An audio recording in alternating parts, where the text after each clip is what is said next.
I'd like to call this meeting to order. It's now 6:30 on March the 5th, 2019. Welcome and thank you all in Northport for having us here tonight. This is great.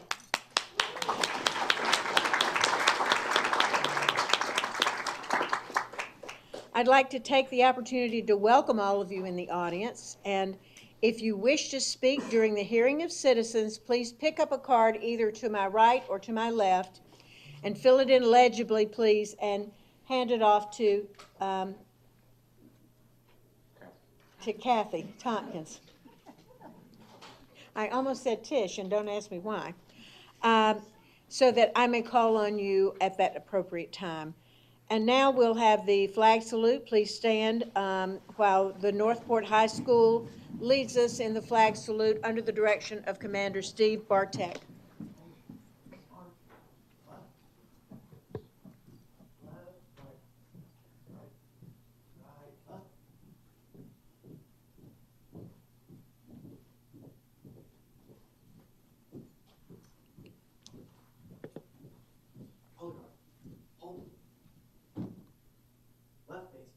March, left, left, right, hold right, hold, present, pillars.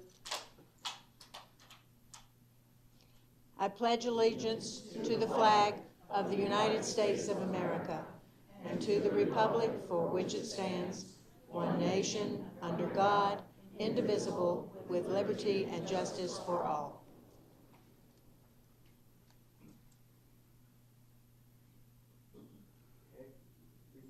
Colors.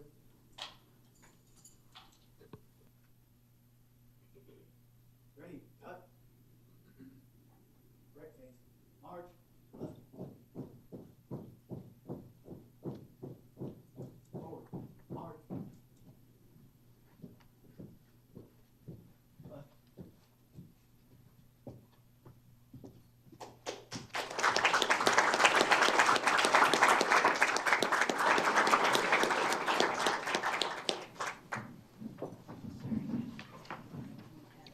With us tonight, we have Debbie McDowell, Vice Mayor of the City of Northport. Deb, where are you? In the back. Jill Luke, sitting here in the front. Jill. And Peter Lear, the City Manager. Thank you all for being with us tonight. Appreciate that. We have a student representative, one Stephanie Hawkins, who I've known from being on the Education Foundation. Stephanie, welcome. It's our pleasure to have you. I've given her a certificate in appreciation of her being here with us tonight. What I'd like for you to do, Stephanie, if you would, is to just tell us a little bit about your future and what you're doing at Northport High. Hello, my name is Stephanie Hawkins. I serve as the student body president at Northport High School. I'm a student board member on the Education Foundation of the Sarasota County. After high school, I plan to get my bachelor's degree of Science in Biochemistry, and then receive my DMD and be a doctor of medicine in dentistry.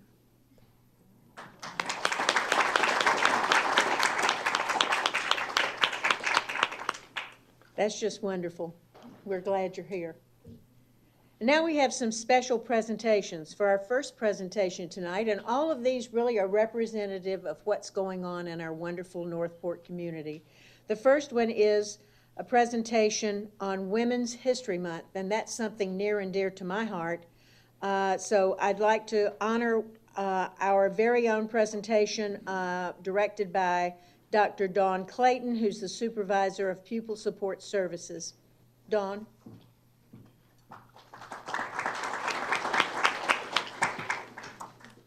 Well, good evening. Thank you. So good evening to our school board members, our student representative, and of course, our superintendent, and all of the special guests here within this audience at Northport High School, or Northport tonight, excuse me. As you may be aware, March is Women's History Month, and tonight we are thrilled to take the time and the opportunity to have a very special presentation to recognize the many accomplishments of women who have paved the way for our modern day accomplishments. A brief excerpt from the 2019 Presidential Proclamation on Women's History Month reads as follows. This month, we honor women who have fought for equality and against the status quo, and who have broken the bonds of discrimination, partiality, and injustice for the benefit of all. These women created a legacy that continues to inspire generations of women to live with confidence, to have a positive impact on their communities, and to improve our nation every single day. So this evening, in honor of Women's History Month, our curriculum department, led by Mrs. Kelly Ellington, has organized a very special presentation in honor of our very own educators right here in Northport. Please join me in welcoming Ms. Kelly Ellington, our curriculum director, to the podium so she can give you a rundown of the amazing events we have planned for you.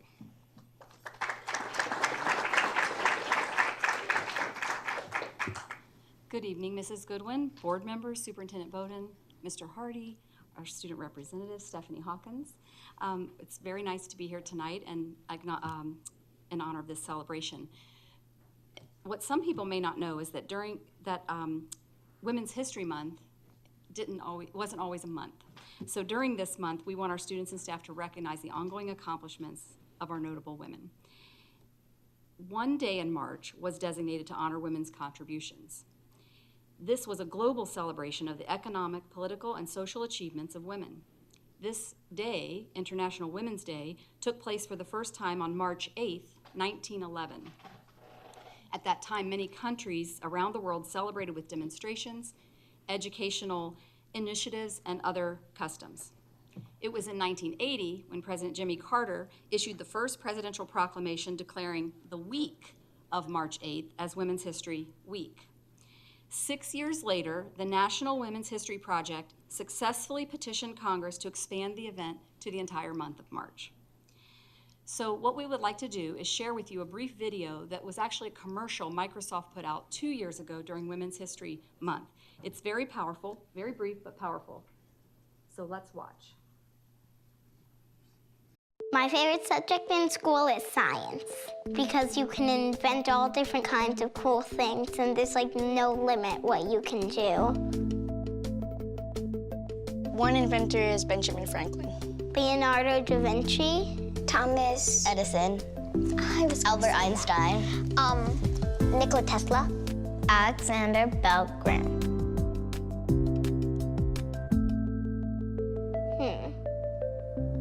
No. It's kind of a tough one.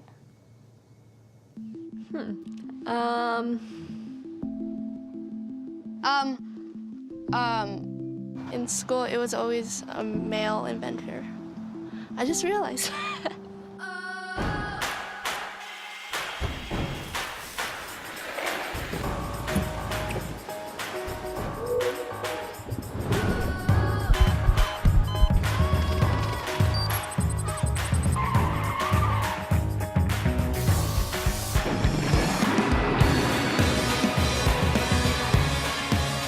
God, that's so much. I didn't even know they even know that stuff. You're surprised because they only talk about Einstein and Benjamin, but you never hear a girl in a conversation.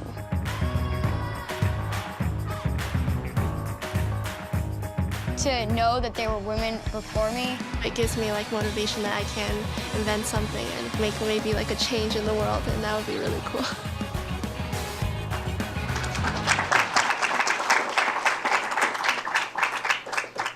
Our aim is to help our students learn about women inventors, as well as women scientists, women doctors, politicians, women lecturers, authors, poets, mathematicians, and teachers, of course. We want to honor teaching as a noble profession, and we want to honor our very own women in education who are making history every day. So this evening, we are recognizing the contributions of our very own educators and also spotlighting a future educator. This year's theme for Women's History Month is Visionary Women, Champions of Peace and Nonviolence. And I can't think of women more committed to these traits than our teachers. They spend countless hours working towards the betterment of our students, whether it's on the kindergarten playground or in a restorative circle. Our women educators reject violence as counterproductive and stress the need to restore respect, establish justice, and reduce the causes of conflict as the surest way to peace. So at this time, I would like to introduce Northport High School student, Sydney Burrows. She's going to tell you a little bit about herself, and then she'll introduce our current teacher being recognized, and we'll go from there. So Sydney, come on up.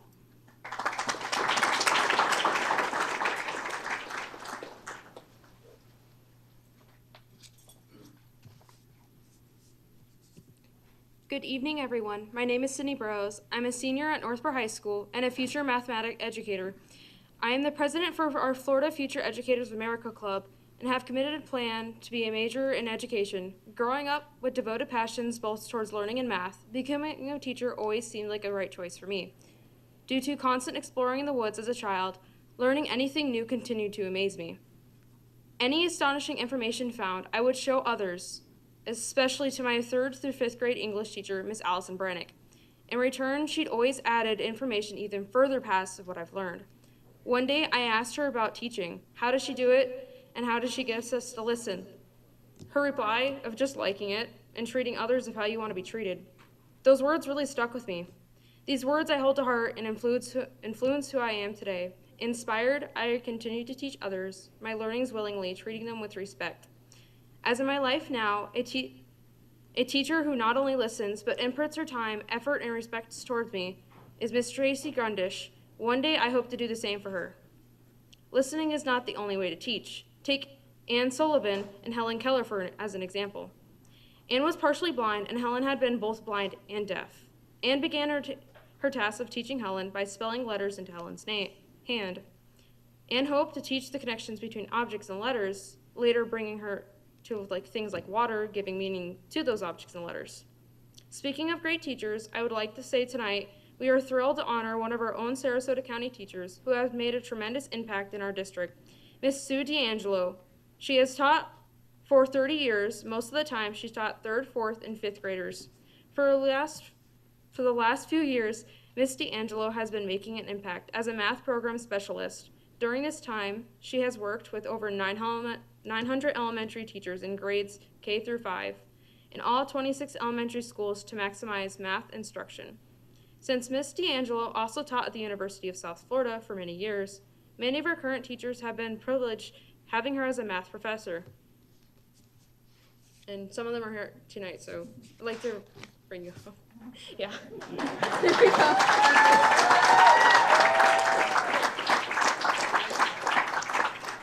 Thank you, Sydney, and thank you, everyone, for this very special honor.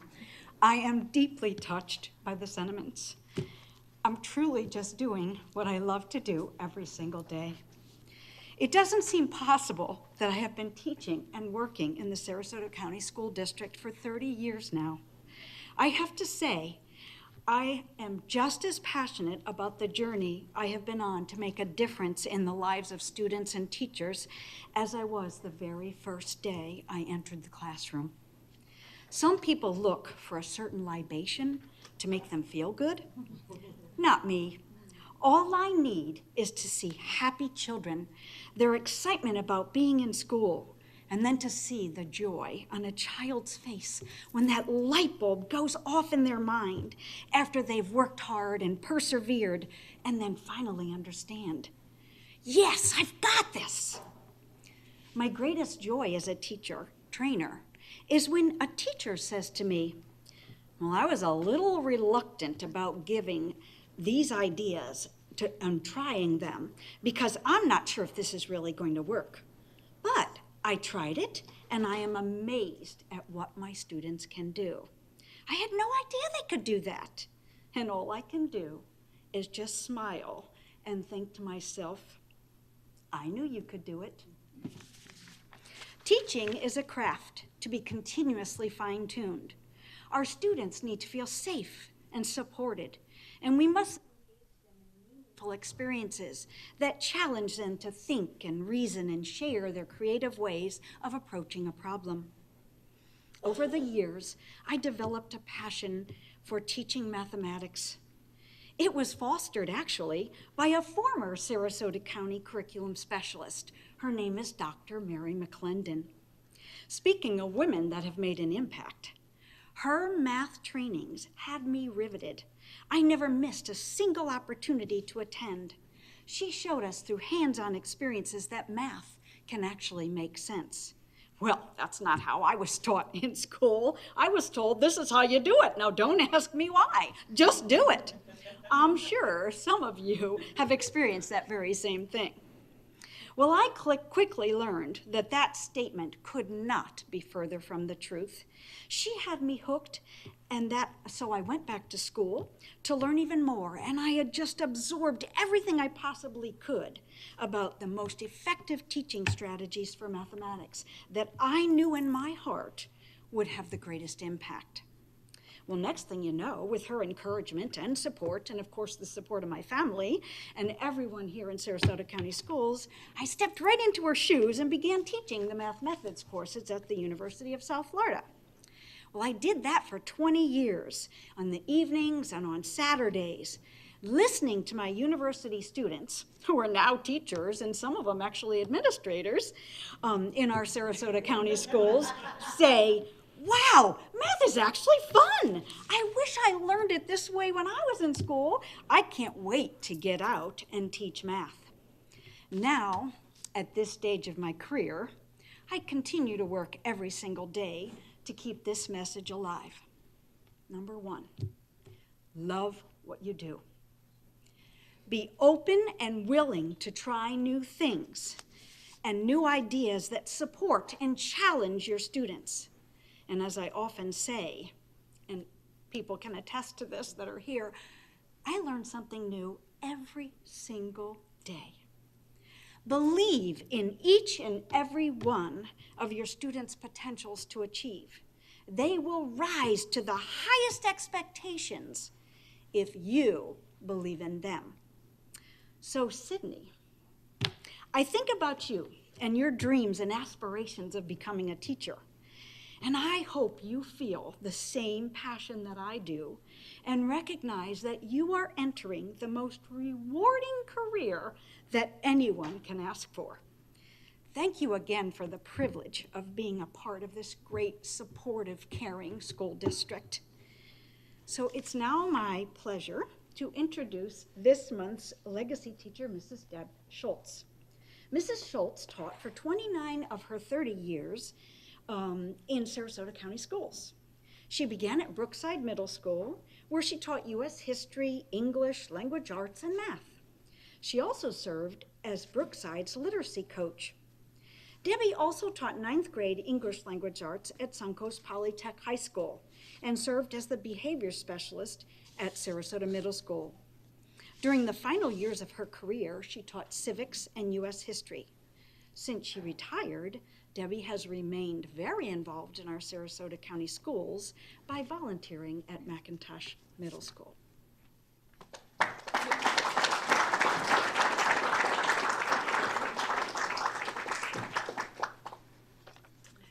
Well, first I would like to thank you for asking me to come and represent all the retired educators here in Sarasota County.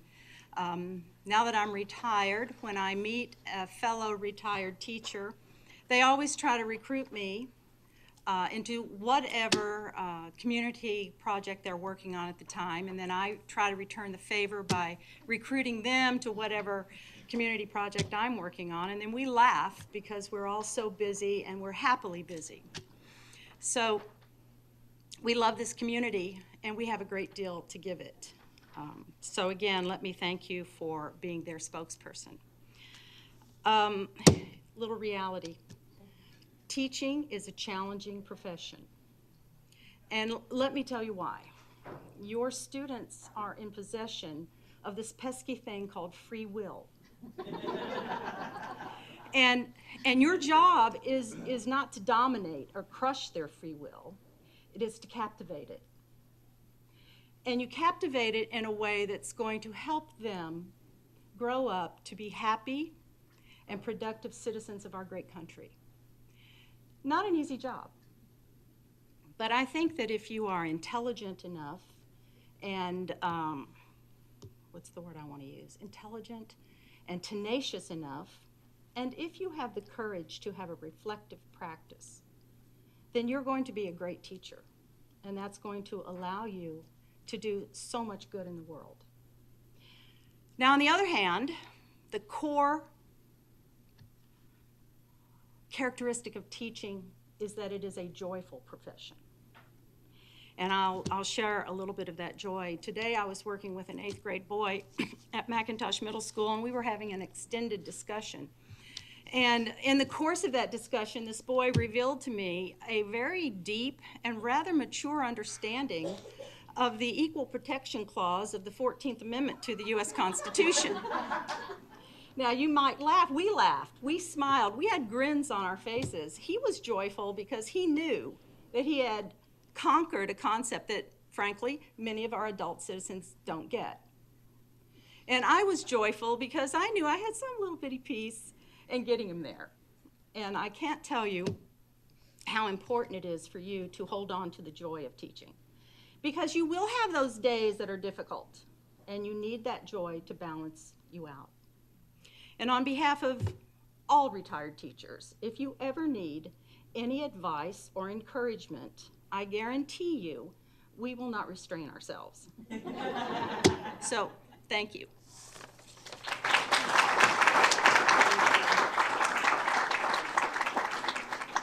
So at this point, as you can see, we have selected an amazing future educator, a stellar current educator, and an amazing retired educator that are our very own within Sarasota County, and we're so proud of them. So we would like to invite them to the front and also invite our school board members for a photo opportunity, and we have a little gift and certificate for them as well. We have a photo op.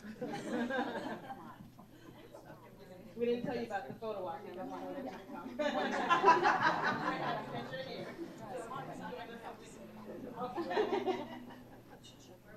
We're going to come right here in the front.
I have had certain people in the community who have questioned me in terms of women's studies and women's involvement, so I'm really happy about this, and I'm particularly happy that we chose a future teacher, a current teacher, and a former teacher to highlight, because teaching is such a wonderful and important profession, and we all feel very strongly about that.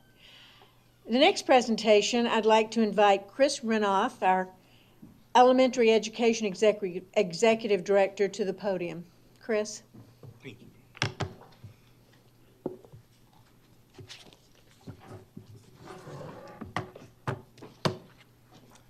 Good evening, Madam Chair. First of all, that was fabulous. Congratulations to you. That was, I mean, how do you follow that? So, good evening, Madam Chair, members of the board, Superintendent, Mr. Hardy. Ms. Hawkins, good to see you. What an honor it is to be here in this great city of Northport this evening.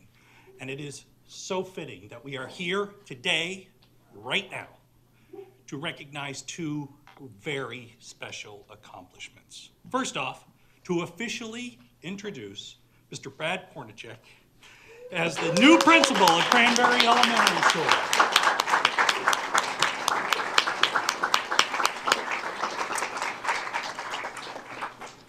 Words can't express what a proud and exciting moment this is for Brad, his family, all of us, the city of Northport, and of course the Cranberry family. As you all know, Mr. Pornacek is only the second individual to be named principal of Cranberry since the school first opened its doors in 2002. And as Brad knows, he had the opportunity of a lifetime. He had the opportunity to work and learn alongside one of Sarasota County and Northport's best instructional leaders, citizens, colleague, and dear friend to us all, Principal Linda Daniels, who, although recently retired, remains very active and involved in support of all students and this community. Brad knows, and it was a kind of a running joke for Brad and anybody else that was thinking about going for the position of principal at Cranberry, Brad knows that he has big shoes, or in Linda's case, heels, to fill. But rest assured, he is the perfect selection to lead Cranberry as principal. You see, as we went through the process of selection, screening, etc., it was very evident that the students, the staff, and the parent community had a deep appreciation and affection for him. Having served as assistant principal of Cranberry for a year and a half before he was actually selected as principal, Brad took full advantage of the opportunity to build relationships and get to know and understand the culture of high expectations and the tradition of excellence that exists amongst the staff and within Cranberry school community. Mr. Pornacek has reassured me, the staff, the students, and the families on multiple occasions that he is committed to promoting the school's vision of preparing Cranberry students to make tracks toward excellence in a safe, caring, and respectful environment which promotes lifelong learning and socially responsible students. Now, the last time I came before you to introduce a new principal, if you remember, there were 4 of them. Well, we have Brad this evening, so the spotlight is on Brad, and I'd be remiss if I didn't take the opportunity to share some fun facts that you may not know about Brad. So first and foremost, prior to his job at Cranberry, Brad served as assistant principal at Northport High from 2014 to 2017. Before that, he was our school district's K-12 science curriculum specialist, working to advance STEM learning in all of our schools. He was also an honors physics, honors chemistry, physics, chemistry, and AP chemistry teacher at Northport High from 2005 to 2011. Prior to his tenure with Sarasota County Schools, Mr. Pornacek was a biology, anatomy, physiology teacher at South Range High School in North Lima, Ohio. Mr. Pornacek has a master's degree in education and administration from Westminster College and a bachelor's degree in science and secondary education from Youngstown State University. So he not only understands, but he gets that K-12 continuum.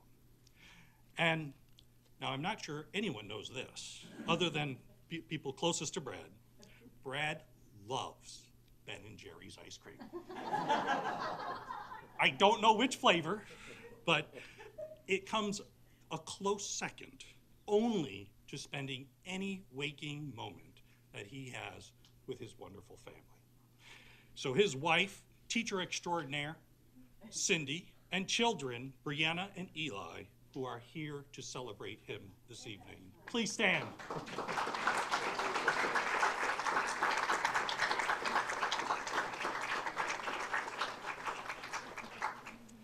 Before I ask Brad to step forward and say a few words, I just have to highlight a written piece that was shared with me by students in Miss Young's second grade class. My principal, Mr. Pornacek, his eyes are like shimmering blue sapphire.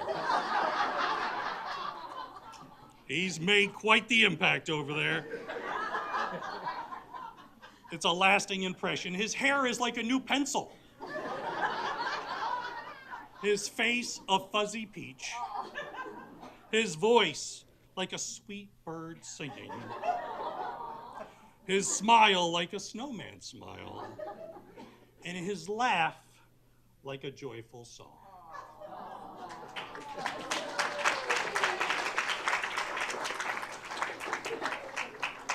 Now, on behalf of all of us here, all of your colleagues, everyone at Cranberry and the city of Northport, Brad, one, we wish you many, many, many days of success and happiness as the new leader of Cranberry Elementary.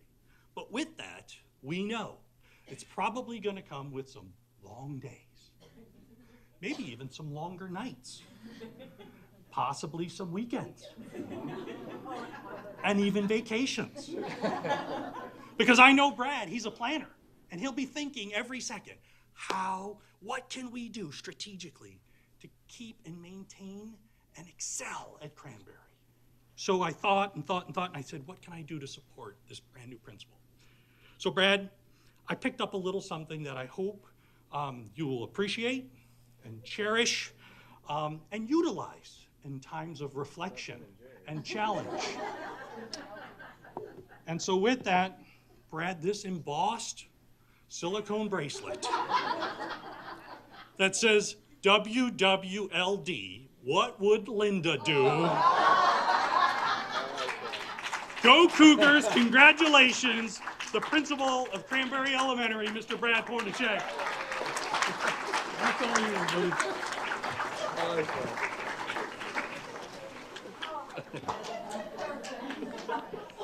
Thank you. I got the bigger size for you. So. Thank you. And it's fish food ice cream from Ben & Jerry's if you haven't tried it. Thank you, school board members, Superintendent Bowden, our student representative. What an honor this is for me. Chris stole so much of what I wanted to say and filling you all in on some of things about myself. But first, I am so honored to take on the role of the second principal at Cranberry Elementary School. You know, I'll be honest, when I got there, it's not just the school. And when I think about Cranberry, Linda built that school. Mrs. Daniels built that school, and not only the physical building, and seeing the photos of her working there with the breaking ground and the construction of the actual building itself, she built so much more. She built not just the policies and the procedures and all those things, she built an amazing staff. She built an amazing culture and amazing expectations that have made that school such a centerpiece in Northport that it's going to be a tough act to follow. But like Chris said, I'm ready for that challenge to do that. I also had a great opportunity to go there and learn from her and be the assistant principal of the school, which, like Chris said, it gave me that opportunity to build relationships, to learn what's made that school so amazing, and to know now as I plan ahead for the future, what are those foundational pieces that need to continue that's made Cranberry absolutely one of the best schools. And I know we're about to feature another school here in Northport that's doing a great job. But I'm going to still say it's the best school, not just in Northport, but in Sarasota County. And so I feel so lucky and blessed to be able to have had that experience with Mrs. Daniels and to learn from her. And the other part that I want to share and that you might not know is this is so important to me and so special to me because this is my home. Northport is my home. My wife and I, Cindy, we moved here back in 2005. My in-laws that are also here tonight moved down here as well because we heard so many great things about this community and we wanted to be a part of it. So we moved here. My wife started teaching over at Glen Allen. I was teaching at Northport High School. Our kids, both Brenna and Eli, attended Lamarck with my wife. They are now, my daughter, believe it or not, is a freshman at Northport High School, and my son is a sixth grader at Heron Creek. They're both in the ACE program, and so this is our home. My kids have both played and participated in sports in Northport in the community. As my son, he's ready to go to baseball practice here shortly, so he's ready to go. I've helped coach the Little League teams here. So this means something more than just being a principal of a school. Being able to be a part of this community and to do good, not just for the community, but for the kids that are coming through Cranberry Elementary School. One thing I don't remember, Dr. Bowden, if you do, but one day when I was in the Preparing New Principals program, you came and spoke and you went around the room and asked every person in there, what are your goals, what are your aspirations in administration? And I said to you, to be a principal of a Northport school. That was my goal because I love this community. I can see being here as long as I can be to work with the students and staff here at Cranberry Elementary School.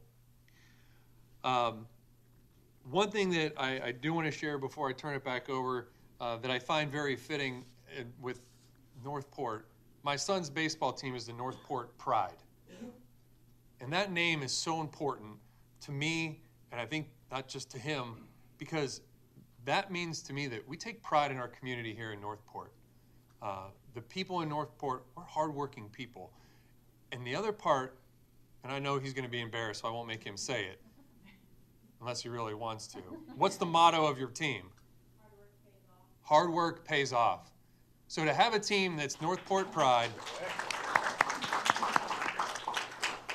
and to say that hard work pays off, that's what it's about. And Northport knows that it's a hardworking community. We're going to continue to work hard at Cranberry because we know that hard work pays off.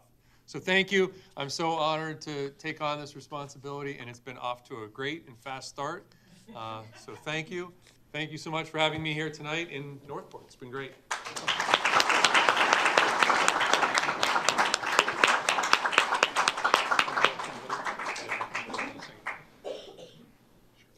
Thank you, Brad. I just think you're the perfect person to be at Cranberry, and you know, you learned from one of the best. Linda is, you know, I can remember she helped us with the very first referendum back in 2001 and 2002 as she was building that school.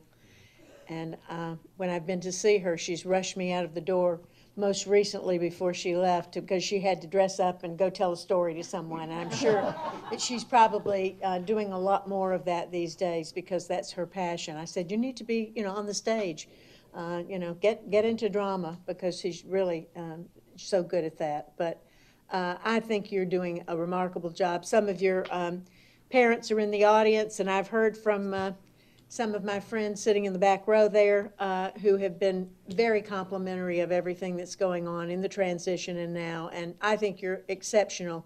Well, so thank you very much. Anyone else for a comment? Mrs. Brown. Yes, thank you for coming tonight, and congratulations.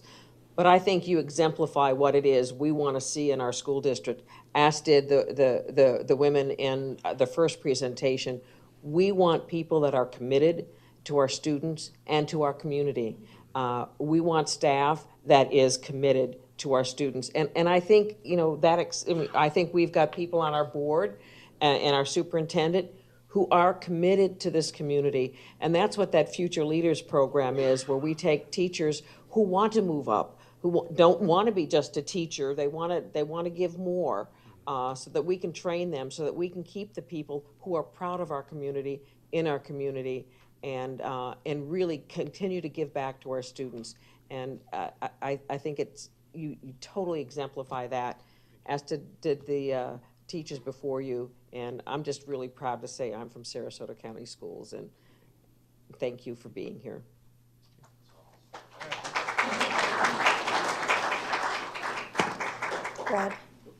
Brad, can't run away. That's why now I know why I could never figure out where you worked. Because you were in so many different places. Every time I would see you, you would be in someplace else, and I would think, wait a minute, that guy's science. Congratulations, Brad. I'm really happy for you. You were watching you and Linda walk down the hall. You're up here and she's down here. Even with her 4-inch heels, she would still trail behind you. I'm just very glad that it all worked out and that you are the principal. Thank you.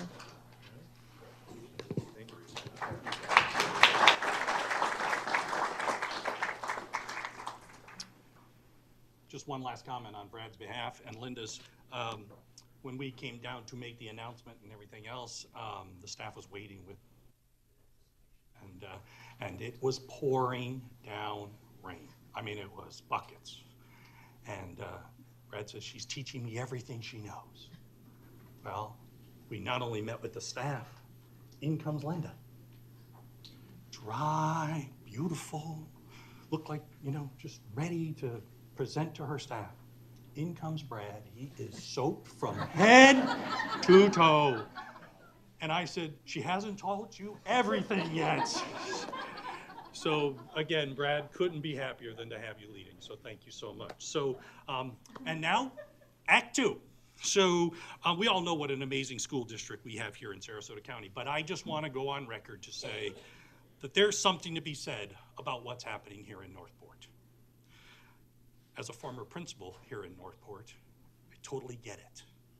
It's not uncommon for me to receive unsolicited positive notes, PR, words of thanks, etc., from folks in this community raving about their experiences with outstanding programs, teachers, level of support, or personalized service from any and all 5 elementary schools right here in Northport. But to have three schools, Toledo Blade, Cranberry, and now Lamarck Elementary, to be recognized at the state level by the East Coast Technical Assistance Conference, ECTEC as we call them, for exceeding expectations, that's truly worth celebrating. What a shining representation of excellence this is for all of our schools. Lamarck Elementary, its staff, its students, and school community were selected out of hundreds of schools from across the state of Florida to be recognized for this honor. At this time, I'm proud to introduce the principal of Lamarck Elementary, Mr. Troy Thompson, and a few representatives from his school to come forward to not only accept recognition on behalf of the entire team for Lamarck, but also to share with you some brief highlights about their amazing school, the nomination and selection process. Mr. Troy Thompson.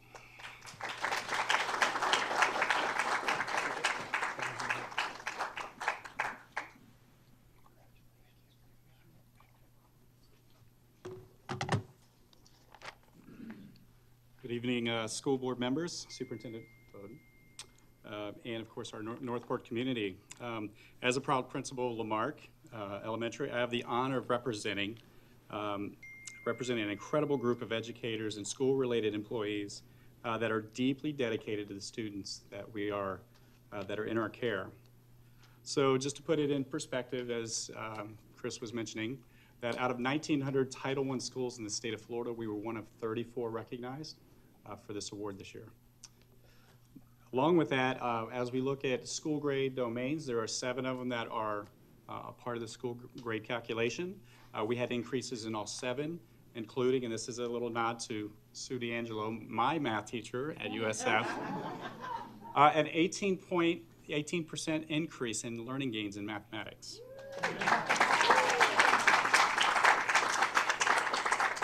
And I'd be remiss to not say, obviously Sue came down to our schools, has done three years of training with our teachers, and I know that you have had an impact directly on the students' achievement at Lamarck.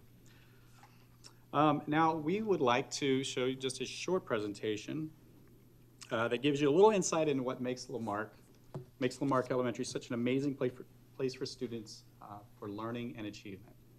So, enjoy.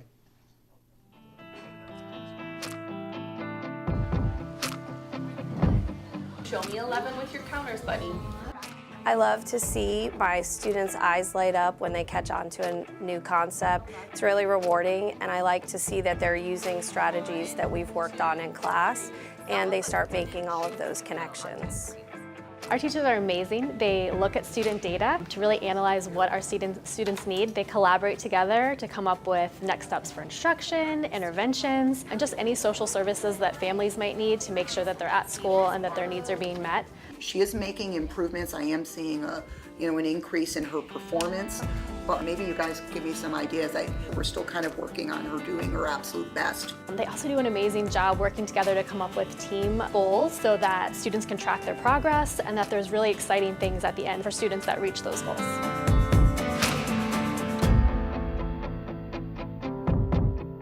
Lamarck has a lot of family opportunities, and I enjoy going to the family nights with my kids.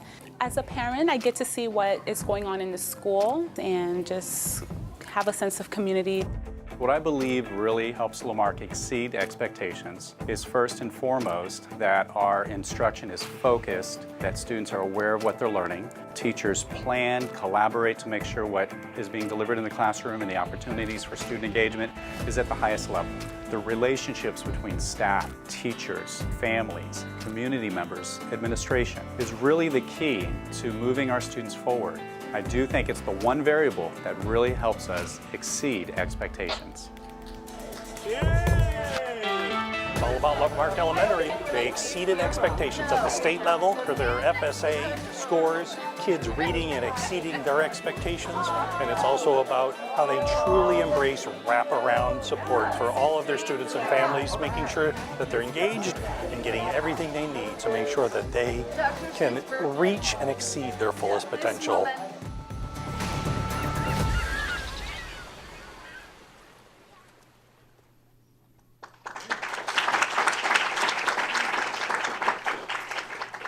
So, as you can see, the family connections at Lamarck are essential to the success of our learning community. Tonight we have two of our distinguished teachers here to share their experience as a member of the Lamarck Pride. So, I'd like to introduce first grade teacher, Mrs. Natasha Sutherland, and her beautiful daughter, Emma. Hello, good evening. Thank you for allowing me to speak. I want to take a few minutes to tell you why Lamarck is special to me. My name is Natasha Sutherland, and I am a first grade ESE inclusion teacher at Lamarck. I have taught at Lamarck for the past 5 years. When many people go to work, the first thing they think about is the end in mind, the time clock end. It's different working at Lamarck. Here are a few reasons why. Lamarck is where I get to teach and reach young minds. They are just as excited to walk through the doors as I am to greet them at mine in the morning. The high fives and the hugs get their day started and let them know they are welcome, safe, and loved. At Lamarck, I get to teach arts integration lessons, which enhance the kids' love of learning.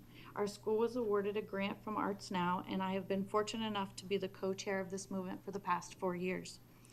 I have a home away from home at Lamarck. I work with an amazing staff, and when I'm there, it doesn't feel like work.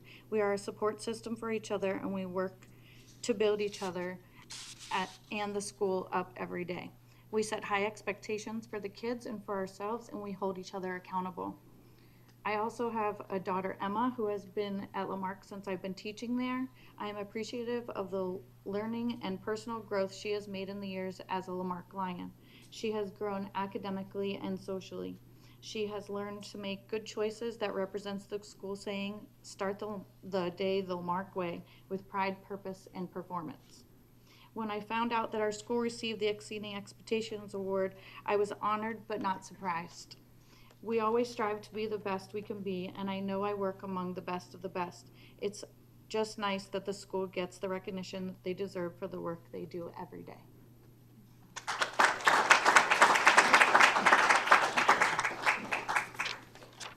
This is my daughter, Emma. Go ahead. Good evening. My name is Emma Sutherland. I am a 5th grader at Lamarck Elementary School.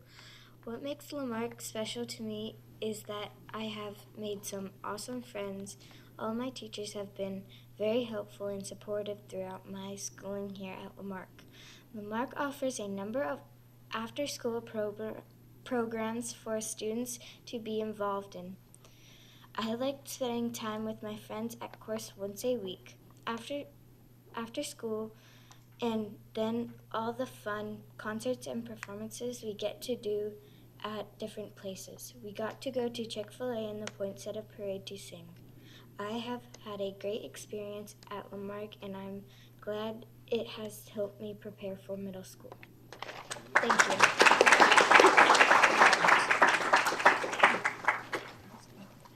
And now our amazing 4th grade teacher, Mrs. Carrie Greco, and her grandson, Mason.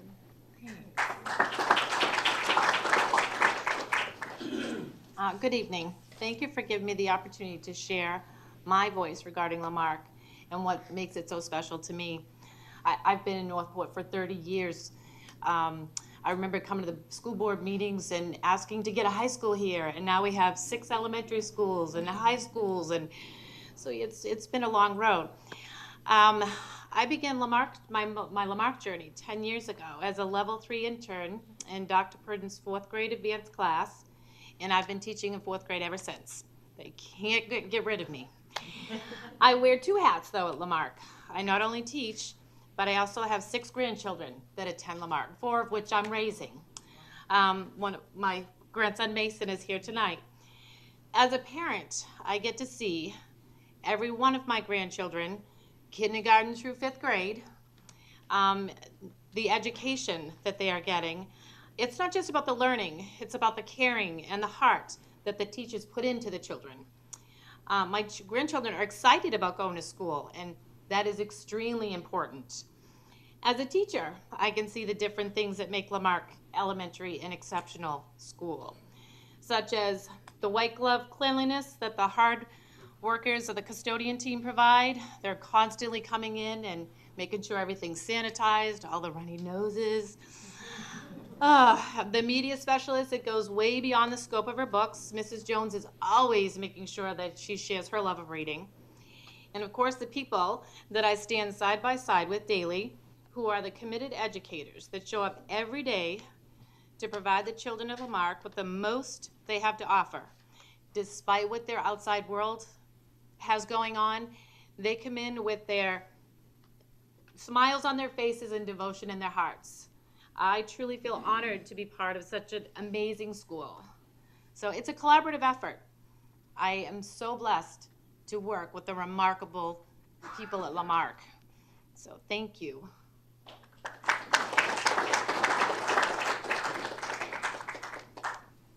Hello, my name is Mason Greco, and I am a 5th grade student attending Lamarck. I think Lamarck is such a good school, and I love going. I have been going to Lamarck since kindergarten, and I had some really great teachers, such as Mrs. Stewart, Mrs. Jason, Mrs. Hans, Mrs. Miller, Mrs. Semenik, and Mrs. Alexander. I had fun because of the way they teach in the classroom. They make learning exciting. Another reason I love Lamarck is the specials wheel. I like all the specials. One of my favorites is explorations because we learn and have fun at the same time. I will be leaving Lamarck at the end of this year and going to SMA, but Lamarck will always be like a second home to me.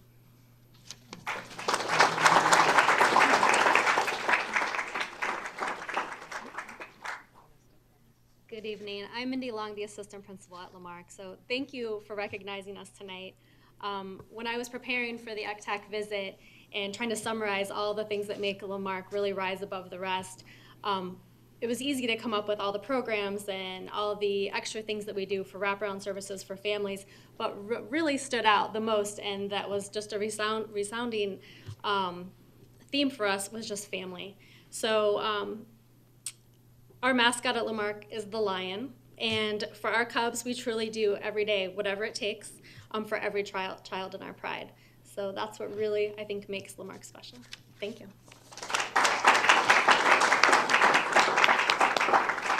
So before we finish, I would be remiss to not acknowledge the assistant principal, Mindy Long, who was at Lamarck when they achieved this award. She worked with the staff to make sure that even through some changes that were happening at the school, that she made sure they were focused, that they were cared for, they were listened to. And I just want to acknowledge Ms. Long for her dedication to the school last year, and of course, helping her staff last year, exceeding expectations. With that said, it is an honor to receive this award. As Chris mentioned, we now join Toledo Blade and Cranberry Elementary as 3 Northport schools that have earned this award.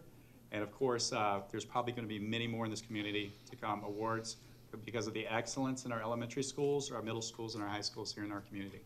So thank you very much. And again, thank you, this dedicated staff of Lamarck. We have some comments. Mr. Robinson. Yeah, as a school board member, I get the ability to go around to different schools, and I get to observe a variety of events. And I gotta say that one of the constants is we have a lot of high professional, well-dedicated instructional staff and classified staff wherever we go. But I've had the opportunity to go to Lamarck, and I got to observe Natasha, and she allowed me to be part of a program that they had. I've also done a couple work days there, and it's very fitting that you got exceed expectation. To see the love of reading that she instilled in those students, the level of just dedication that she had towards those students, and just to watch how those students interacted with her, truly was amazing. I mean, I've got to see plenty of first grade students, so to see Natasha and the entire first grade group, I don't mean to only single out her. You happen to be the one I'm going to be embarrassing. That's so. okay. You also are going to make me cry, so thanks. But I just want to say, on behalf of the school board and the citizens of Northport, I mean, what you've done for those kids in first grade, I mean, the hardest class to teach is the first grade. I mean, getting those kids in, and you had those kids sitting there. You had the kids, they were well-mannered. They stood in line. They took the books. It was just an amazing process. I got 3 kids. I can't even handle them. So I just want to thank you, Natasha, and if you can bring back the thanks to your entire first grade team, I'd really appreciate it. Absolutely. Thank you. Mrs. Brown? One thing I heard over and over in your presentation, there's one word I heard: love. You know, the love of learning, the love of reading, the love of teaching. There just seems to be a lot of love in your school, and a lot of love not only for your teachers and your students, but also for their families too. And that's a good thing. We need that. We need to make sure that in elementary school those kids get that love of learning, because they need that before they can excel when they move on. Thank you for doing that.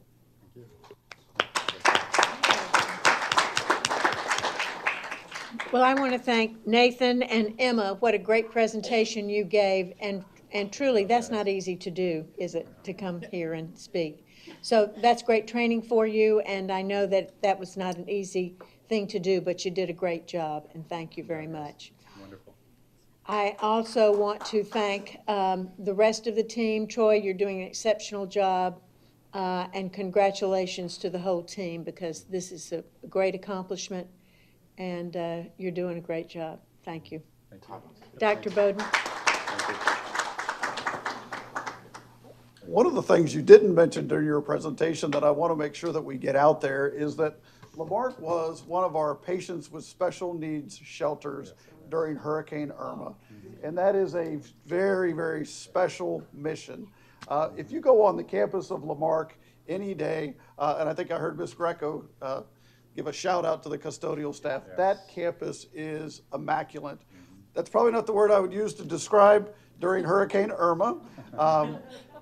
But the level of service that you provided to this community, and it's not kind of the mission of a school, but it was your staff as we went around and talked. And it was, they're here in our building and we're going to take care of them. And I just wanted to recognize that special role that you play in this community.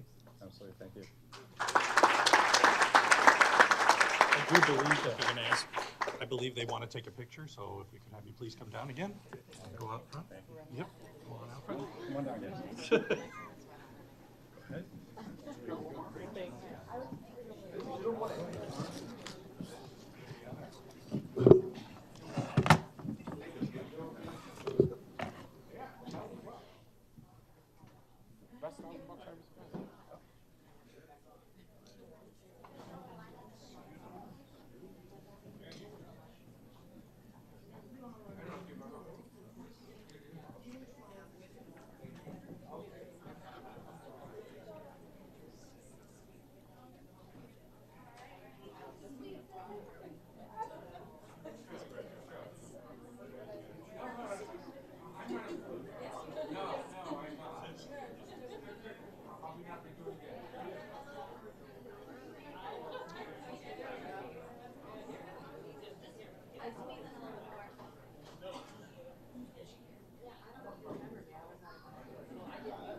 Great.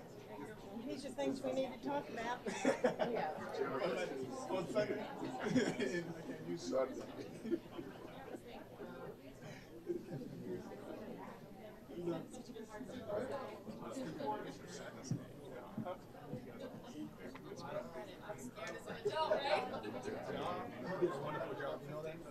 That's a little scary sometimes. You do one because I know how you can be out there.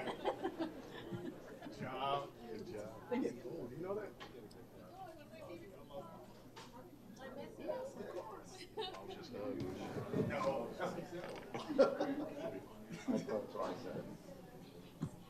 I still look for the Before the last presentation of the evening, I'd just like to make a couple of comments. We love Northport, and most of our schools in Northport are within 20 years, old, so they're all in pretty good shape in terms of age if we look around some of the other parts of the community which have schools that are 50 years old. So we're really happy about that, and we've made a lot of changes. I see comments on Facebook. I see comments on the Herald Tribune Facebook page. We really shouldn't have multiple school board members commenting about different things on that Facebook page because of sunshine laws. Right, Mr. Hardy? Yes, ma'am. And so we won't do that. If anyone has a question about anything that's going on, give us a call. We'll be happy to answer it. Justin can state, I'm happy to take calls. He calls me frequently. We chat about things. So tonight we thought it would be a nice idea to chat about a few things that are impacting the schools in wonderful Northport, and that is really the purpose of this last presentation.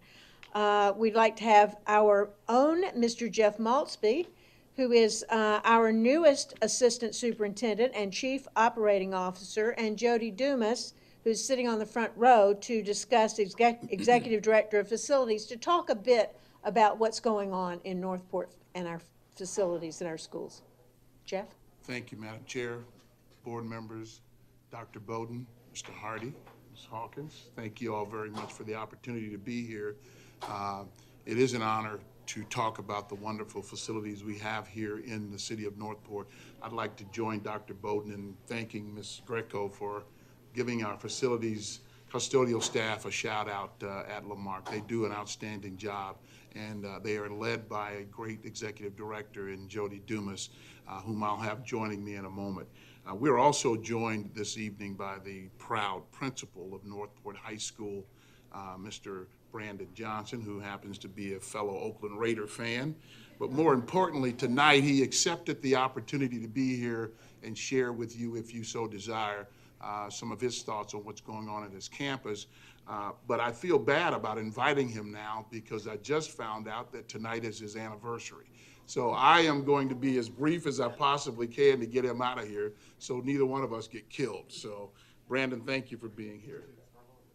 I'm sorry? Yeah, exactly.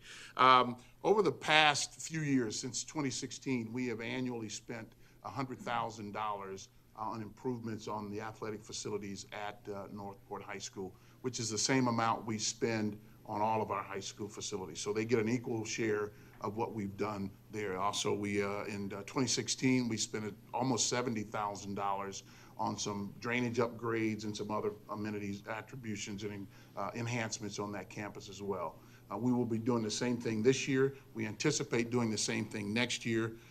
This year also, as of July 1st, we will receive funding to allocate $125,000 for a new ticket office for the entrance to the football field, as well as a rubberized track there. So again, Mr. Dumas is here, Mr. Johnson is here. If you have any particular questions, we certainly would be happy to answer those for you. But I'd like to try to get Brandon out of here as quickly as we can.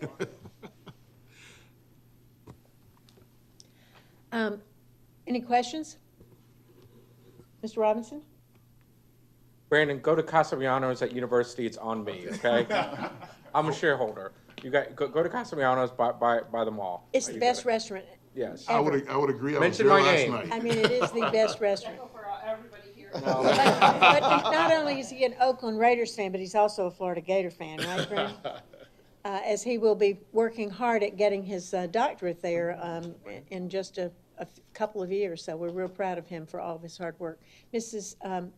Zucker. I almost said Mrs. Zucker. She gets the Z wrong all the time. She calls me somebody else. I'm so glad that this presentation came up tonight because I've had some questions from the community, which I've discussed with you all, regarding the fact that Northport feels that it does not get its equal share of the funding, especially as it goes towards the athletic fields and the athletics in Northport. So that's what's been coming to me. And I'd like you to explain are your needs met at Northport? I saw a video of the fields and a fence, and I mean, what do you need? So I know, the rubberized track was probably one of the first things to come up, and the reality was with safety and security and the funding that we needed to do, not only with Northport High School, as most people are well aware, but every elementary and every middle school kind of pushed that particular piece back. But as soon as Mr. Mosby came in, the first conversation we had was about our facilities, not just athletic facilities, our actual building. So not just the painting that's going on, the cleaning up that's going on, the new front office that we have. You, Stephanie, is well aware of also the fencing that's taking place. The second piece was I wanted to walk him out, and he did, which was very hot out there that day. But we walked out to all of our facilities to look at the athletic facilities. And the first thing that I brought up, and I know the community is well aware of this, was our actual ticket booth and the entrance into our athletic facilities, period. So there is an entrance where you walk into the tennis courts, softball fields, and the baseball field, as well as the football field. And the reality was, for me, even though it was only this is my third year at Northport High School, clearly to me there was something that needed to be done. We had a discussion about booster clubs and raising funds, and I'm well aware of that. But because I had our COO there, I felt there was the opportunity to have the discussion about what could be done to really make it where it should be. And right at that point, he said, we're going to take care of it. So that was already done within, I guess it's been about a year in the works. The second piece was we talked about scoreboards. I mean, the school has had really the original scoreboards from, I think, the last 15 years, somewhere along those lines. And the first scoreboard that's coming up, it was already approved, thanks to all you guys as well. The 19th of March, we already have the order in for the new football scoreboard as well. Next in line would be the baseball and softball. So we've had stuff done. The track was already back on. That's finished. It will get done as well over the summer. So I'm appreciative of all that. Clearly, when I got there, at least for me, because I'm on my kid's school, I've been able to see around different communities, not just Northport, being at Lamarck, seeing Booker, all these other schools, that I did feel like there were things that needed to be done. And the fact over the last 3 years that I've seen changes to not only our campus, academic side, we have new renovations coming up in 2 years. You guys are probably well aware, with our HVAC as well as our science rooms will be fully renovated. I will not say the full budget. I'll let him tell you that. But that is important not only to the community, but I'll be honest, also to our staff. A lot of our staff members have been there since the beginning. And as well as our students who travel, just like Mrs. Hawkins, she's been to different schools, she's well aware what they look like. So I'm very confident that we have everything we need right now. Academically speaking, everyone's probably well aware. We have grown over the last 2 years I've been there, and I expect for that to continue this year as well. Well, I had a couple of questions about the Boosters Club. Please. And, we have some Boosters Clubs in other schools that are making a big impact. The Jumbotron, or what I call the video display board at Venice High School, so that it makes it sound like it's not a Jumbotron, was raised all by community money and by the Booster Club. It was not funded at all by the school district, and I think it's always important to point that out. But if there is something that we can do to have you get some ideas from some of the other people, like in Venice or at Riverview or other schools, they have offered to help. So, to see some modeling of the things they did. They went to the community, they went to the Absolute Aluminums and to the PGTs and the other big corporate providers, and they stepped up and helped. So I think that could be done, things could be done that way and in that way as well. So I would say, let's look at some of those opportunities as well. And I Dr. will say, Bowden? we have a new booster club that started this year that is doing a wonderful job, as well as an athletic director that's been there the last 2 years. So there have been changes that have taken place as a result of things that we've needed, not only just around campus or around our athletic facilities. So Brandon made reference to the main office renovation that's going to take place.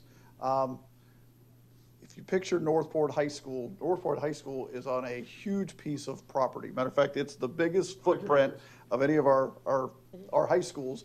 And at the time it was constructed, we said spread out and take advantage of all of this property. So that school was built really in a different era.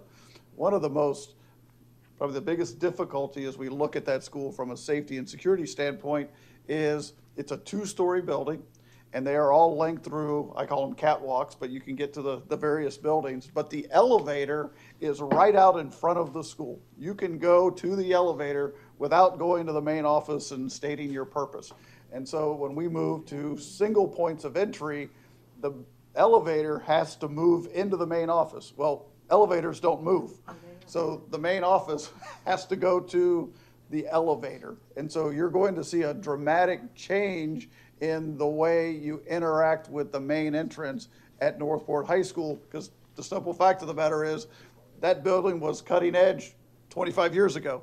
And that's how we built schools. Nice green, open spaces, outward facing doors. And so it's one of our biggest fencing projects, but what we're doing in the main office will be one of the, not one of, the most dramatic things that we do. And so that you understand why that is, it's about that elevator. And for the life of me, I can't explain why that elevator is where it is, but it's not moving, and we're going to make it work. I appreciate it. Mrs. Zucker, would you like to say something? Thank you for explaining that. And I wouldn't have known where to put the elevator either. So, but I think that gives our audience a better understanding of what the challenges are at Northport and how we're trying to address them. We're not just ignoring Northport. We never have. As a matter of fact, I was on the board in 2000 when Northport High School was built. So I remember the clamor for that. And now there's the Technical Institute is there as well. So we have not forgotten Northport, never. You're all part of us. So any of you who feel that you're not, just call me and I'll be glad to talk to you and tell you anything that's going on. Because I have heard that Northport is again a stepchild. I don't think that's what you're hearing tonight. Thank you. And I would just say that the graduation on that football field last year was the best. Thank you. I mean, you were together and it was precision. And of course we had, Amazon provided us with raincoats under everyone's seat and they were needed. But it was really quite an exceptional experience thanks to you, and it was very well organized and very well done. Mrs. Brown. Yes, I too appreciate that we have booster clubs for all of our other schools, and boosters paid for the Jumbotron at Venice High and all that. But I know that there's also a problem, having a new school. You don't have those graduates who have gone on to college and come back and built a business and all of that. They're still young, so it's harder for you to build that block of boosters that some of the other schools have. But so you're going to have a lot of work to do. But maybe you can reach out beyond your community to the businesses and stuff like that. And now with the internet and Facebook and whatever it is those kids are on today, we'll be able to keep in touch with them to help them, build that boosters and at least they'll be coming home for the reunions and all of that, and get them signed up for the Booster Club as soon as you can. And the parents too. And it's not just parents because there are community members besides the parents of the schools that can be boosters for your school. And, but I do understand that it's not as easy for you as it is for Venice or Riverview to get those boosters in there.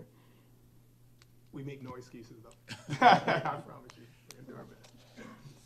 Madam Chair, if I may, I would be remiss if I didn't acknowledge the fact that Brandon has a new neighbor coming to his community right around the corner, not too far, that I may be able to, there's a rumor that I might know somebody with the Atlanta Braves to be able to try and create a partnership with him there. Nice. So we'll see what we can do to reach out and make the connections that may be necessary to have an endorser, a sponsor, and not to put any pressure on the Atlanta Braves. They promise to be a great partner in this community. They and this are. may be a wonderful opportunity for them to get started. So we'll see what we can do. Great. We can give you a list of the people who, or look at the people who helped build that stadium too. Yes. Because they might be working with us and they might be potential boosters. That is true. I think Saturday night's a good night to celebrate. Appreciate it. Thank you very much. Thank you. All right.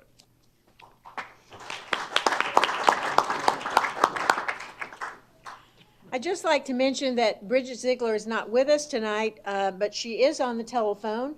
Bridget delivered a beautiful baby girl last Friday morning, and of course she would be diligent and be on the phone with us. So Bridget, we're so happy for you and baby Fallon, and we're very glad that you're here, and I just know that that you're going to be back on the swing of things before long, but please take care of yourself and the baby, and we're happy that you're with us on the phone. Do you have anything that you would like to add?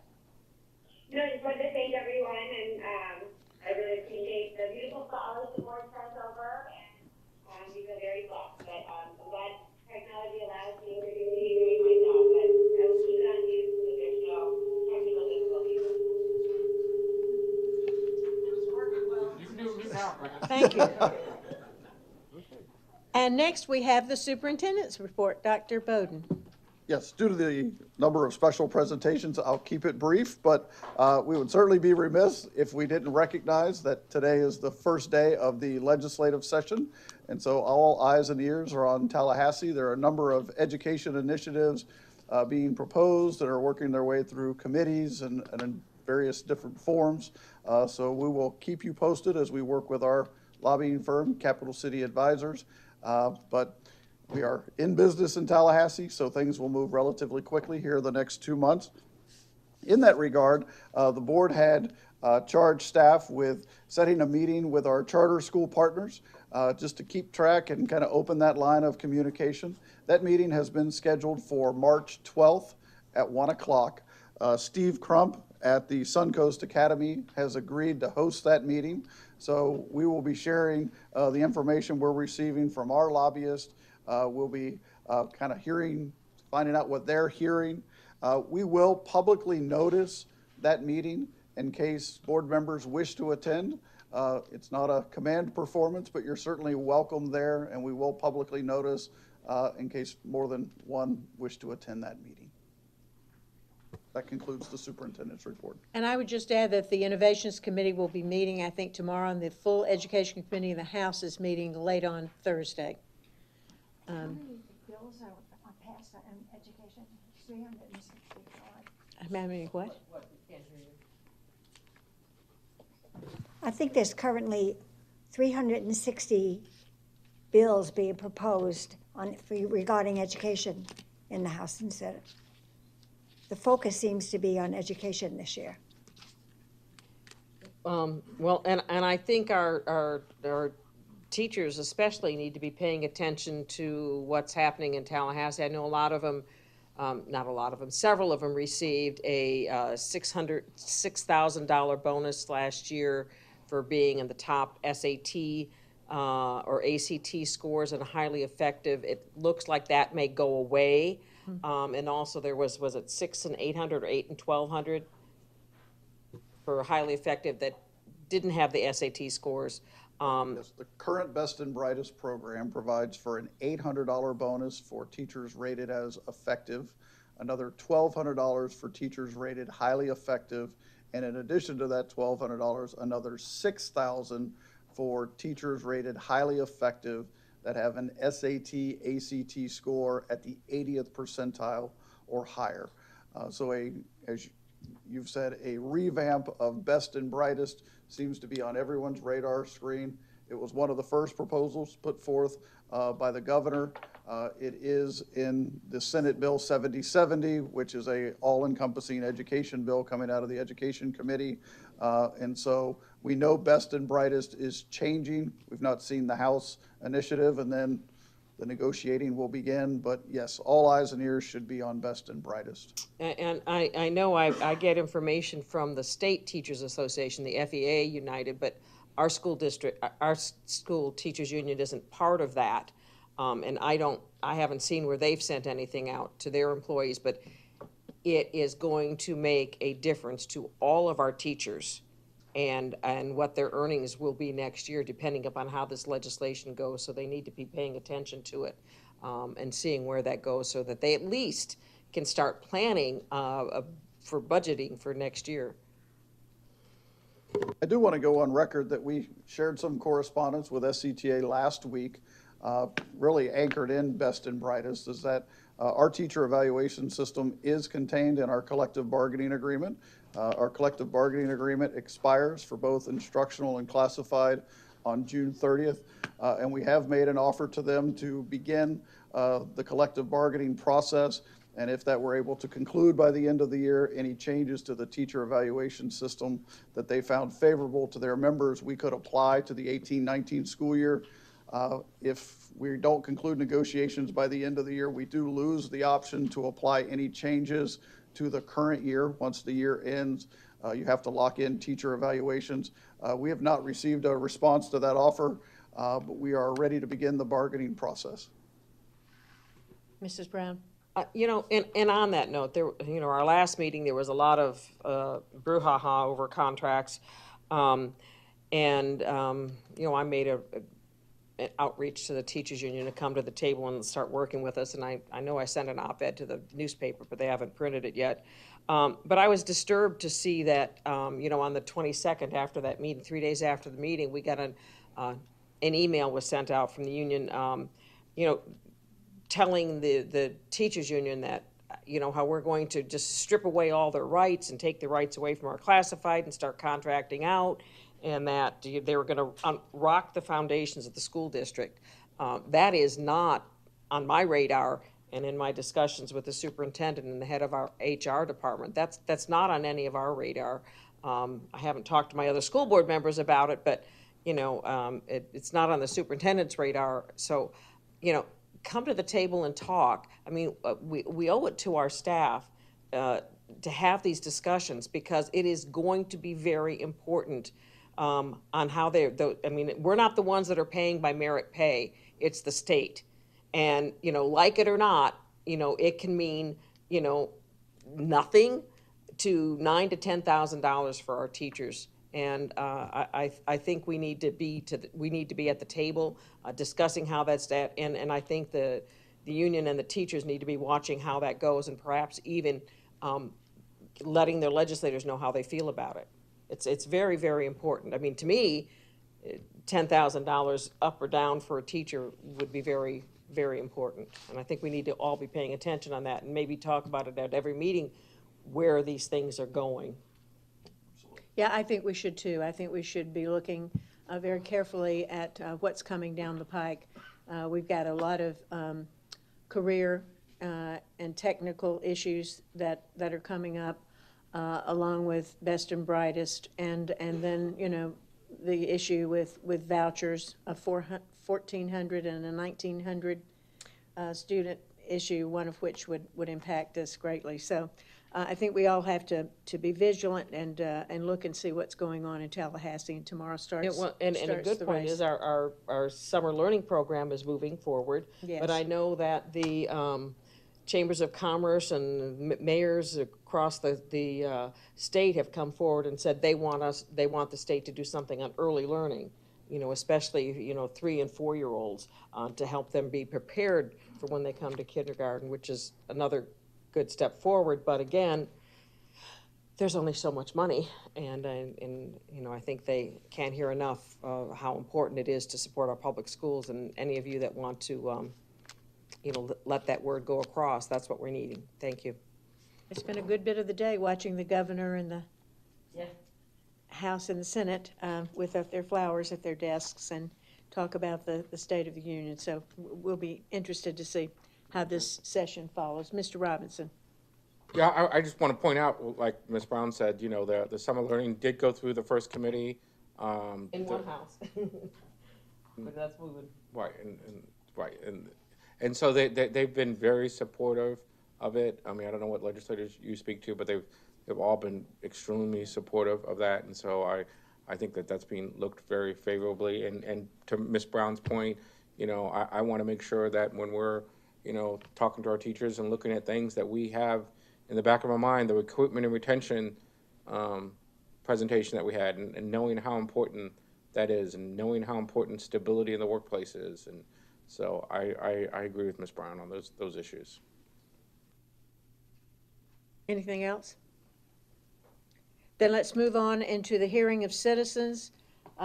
Those of you that are going to speak have gotten cards from either side of the dais, and I have 5 cards here. Each speaker will have 3 minutes to speak. I think we have someone who's going to alert you as to when the 3 minutes is up. We don't have a we don't have a timer here. So you'll have 3 minutes. What? Right there. Oh, okay. Well, that works very well. All right. So each speaker will have 3 minutes, and please note and respect divergent viewpoints and civility. I'm not concerned about that from this wonderful group here, but when the 3 minutes is up, please stop. The first person is Richard Dooling. Richard, would you come forward, please?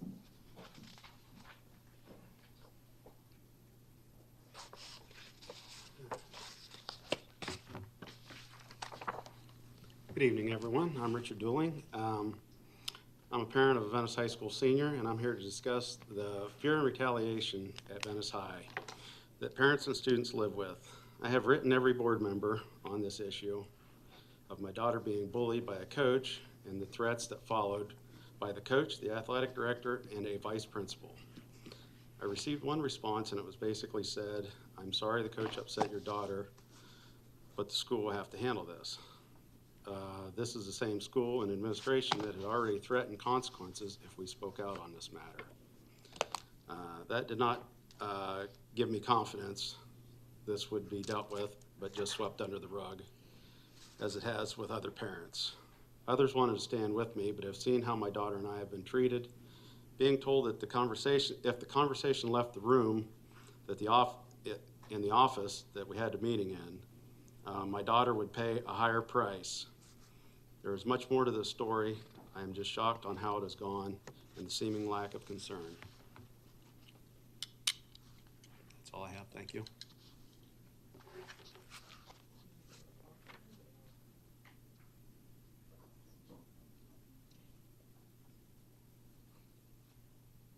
Dr. Bowden? I don't know if there's more than one speaker on this topic, so I don't. at the end of public comment, I'll be happy to I don't think speak there on it. is, but maybe, I'm not sure. So we've received correspondence. It's my understanding that the school has not completed their investigation, that it's an open investigation at the school. I would encourage you to keep working with the school, but once the school concludes their investigation, if you should find the outcome of that investigation to be unsatisfactory, then your next step would be our executive director of high schools. But it's my understanding that they're still working the issue. If you believe otherwise, I'll be happy to talk to you afterwards, but we always ask the principal to be the first point of contact. Once he said, here's my findings, if you're unhappy with those findings, there is a next level for you to pursue. Well, I'm not getting updated for obvious reasons, Okay, so yeah. I just, was here to express my concern. Perfect. Thank you. Thank you. Madison Markham?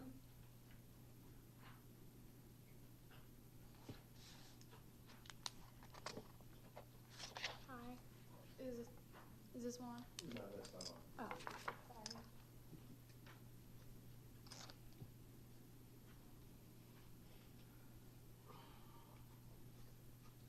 sorry. Hi, thank you everyone. My name is Madison Markham. I am a dual-enrolled senior at SCFCS, but I live in Sarasota, and my friends and family go to Sarasota County Schools.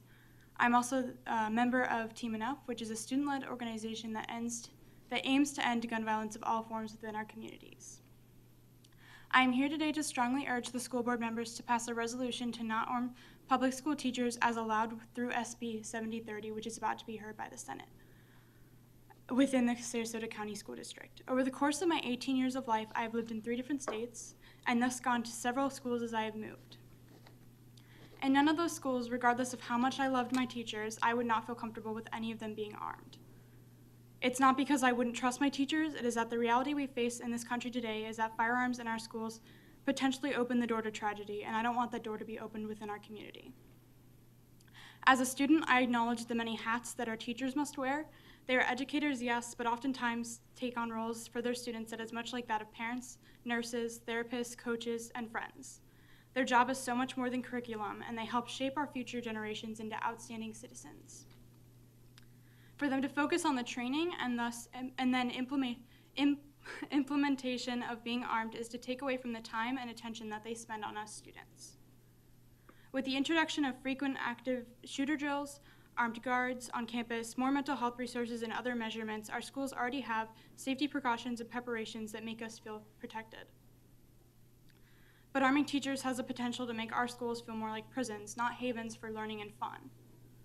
Keeping firearms out of the classroom seems to be the whole point of our school safety initiatives, which is why we don't have them on campus by non-professionals. I feel that giving teachers firearms is counterproductive to this initiative.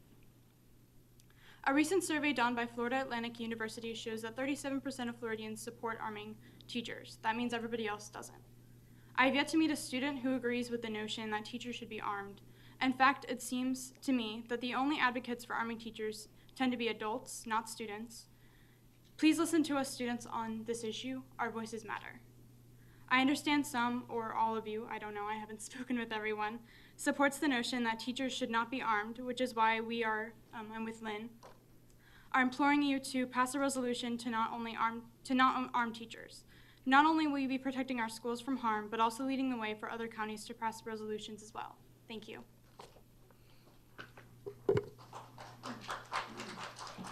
No clapping, please. Madam Chair, could we put that on our workshop agenda to discuss whether or not we would want a resolution? I think that would be a good idea. Yeah, let's do that, to put that on the next workshop agenda. Dr. Bowden, please. Lynn Haudamaki.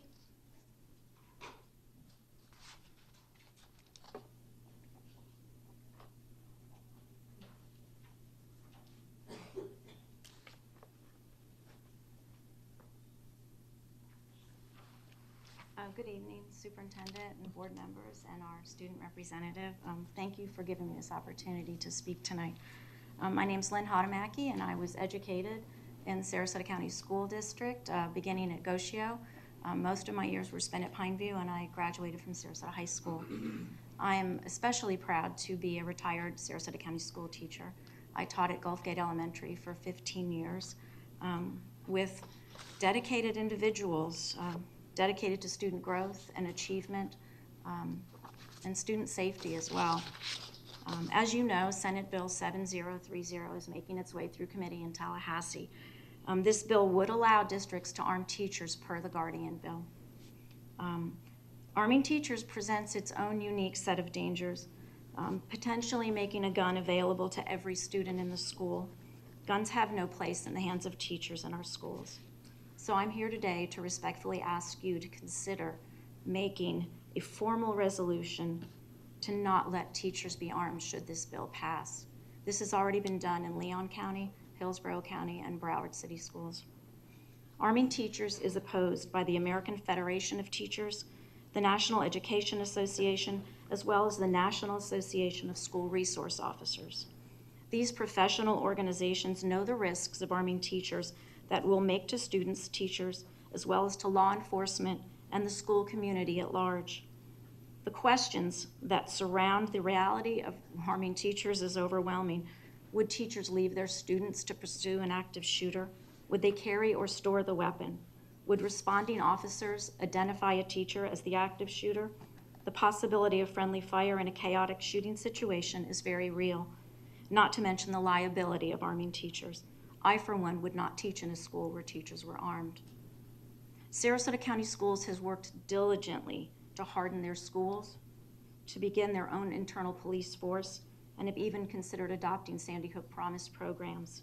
Your internal police force of experienced officers, besides being an armed presence per the Marjorie Stoneman Douglas Safety Act, are able to interact with students, providing mentorship and being positive role models, as well as providing security. Teachers were meant to teach. So once again, I respectfully ask you to consider making a resolution not to arm teachers in Sarasota County Schools. Thank you. Nathan Days.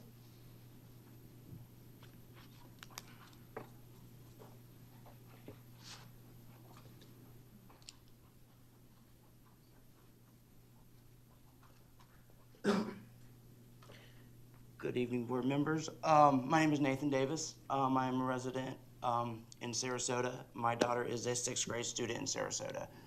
I guess let me start with a quick story. About 5 weeks ago, my daughter came home and made us aware that other students had told her to go find a wire and hang herself. A few days later, my daughter attempted to give them what they wanted. By the grace of God, she failed.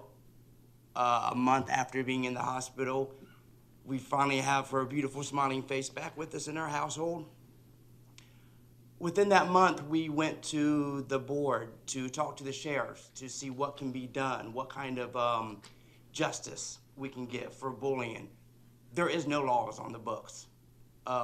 Florida state statute has a definition of what bullying is. There is no laws. Any repercussions seem to be left up to the schools themselves. There is no set standards of what they need to follow. We didn't even hear from my daughter's school about this incident. We had to hear it from my daughter.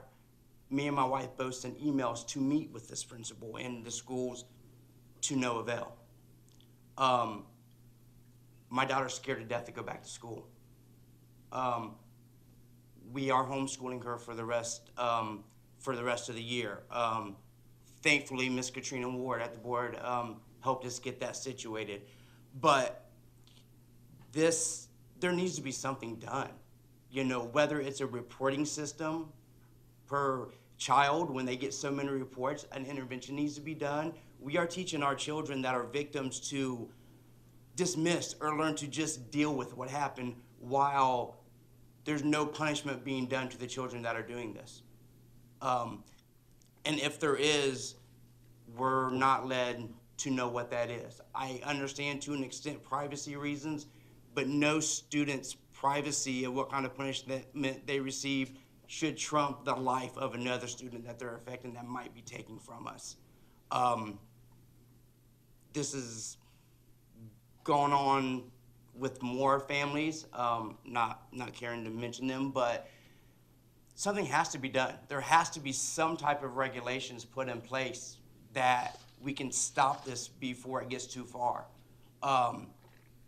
Kids will be kids, only go so far. Kids picking on each other, yes, we have to learn to deal with that to an extent, but when we're getting actual threats, when we're getting actual other students saying, go kill yourself, this is ridiculous. When our principals are not responding, when we had my wife went to a meeting Monday with the same principal. She didn't even remember it happened because she did not deal with it and she had somebody else deal with it. I thank you for your time. Can somebody talk to him offline, please? Laura, raise your hand. We have a very detailed bullying policy, and based on your account, I want to see why or why not that procedure wasn't followed. So I want to know the school and have your contact information so we can close the loop. Laura Kingsley is our Assistant Superintendent for Instruction. Unfortunately, our Executive Director for Secondary Schools, who would have authority over our middle schools, is not here, but Dr. Kingsley can get your information and we will certainly follow up and close that loop with you. Thank you. Justin Willis.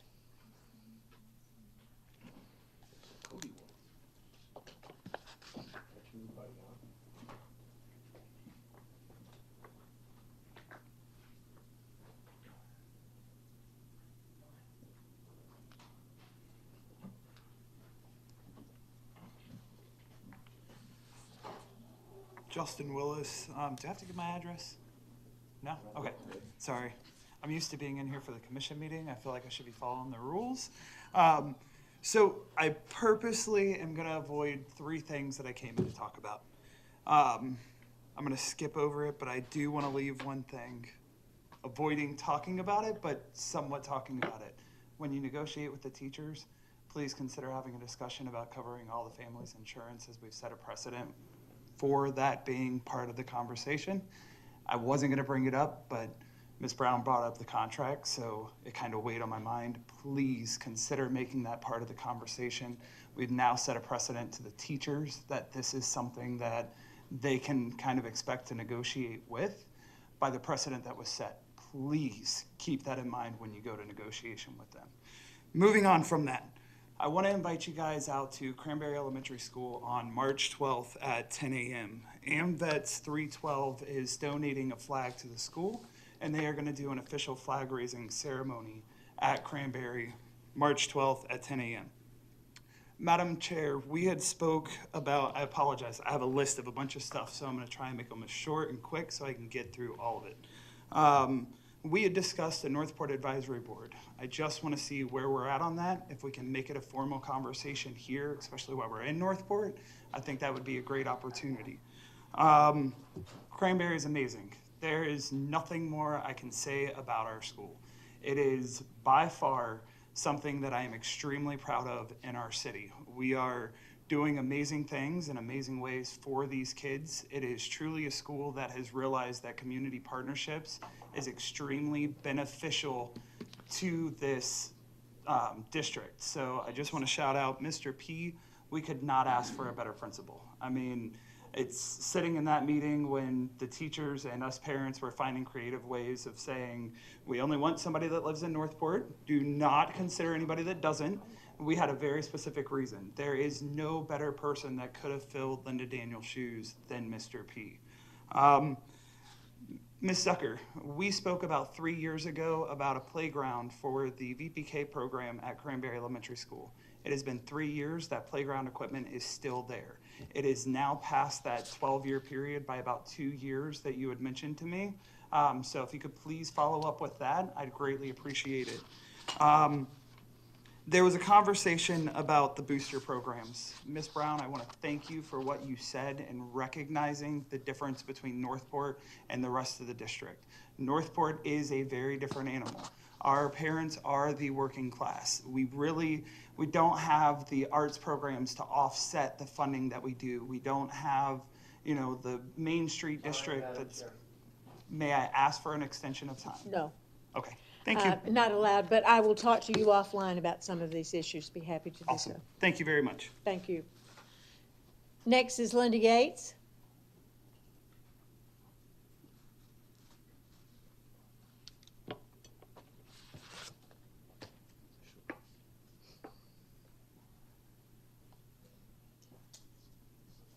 Good evening, board members, Chair.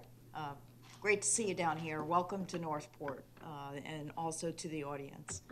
I just wanted to reemphasize the excitement that's going on here in Northport over the aquatic center that is coming to Northport, that is right there located across from the high school and right by the middle school.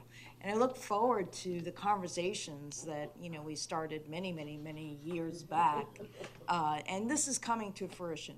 Northport is evolving. We got to the point that this is becoming a reality. And it's really great. It's a great opportunity for Northport High School students and even younger, as well as the young kids in this community and all of the swim programs that are very necessary. So please keep that open mind and open to ear as far as, ways that we can collaborate, work together, and obviously any assistance that would come with that, along with the programming that we're looking to do. So thank you all for your service and what you do. And it's been a great to hear some of the improvements happening at Northport High School. And I do want to recognize that it was a pleasure to see your student here who has participated in our mock commission meetings. So good to see you back. You look perfect in that seat. So hopefully you'll keep in mind, serving the communities. And the other thing, I was sitting here and I was listening about Northport High School. We have something that at the time that it was built, it was fairly unique in our Performing Arts Center. It is a first-class facility.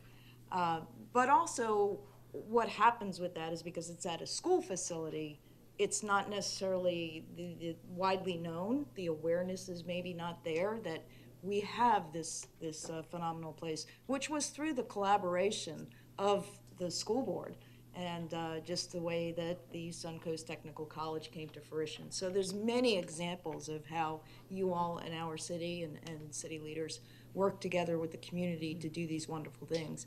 I just got to thinking that maybe we need something that could differentiate and just make that stand out a little bit. And what a great program for possibly a mural or something of art outside of that building that does truly bring awareness to it for people to turn their heads and say, wow, what is that? Just some ideas and any ways that you all might think of ways that we can get that awareness out. There are other school facilities now that have performing arts center, plus there's a lot of those type of arts going around and going on in different facilities. So thank you all for that consideration, and I will bring it to my commission. Thank you so much, Linda. Thank you, Madam Mayor. Jill Luke? The Honorable Jill Luke? I am Jill Luke, and I usually sit where your council's sitting. Thank you for coming here, having this meeting done within Northport.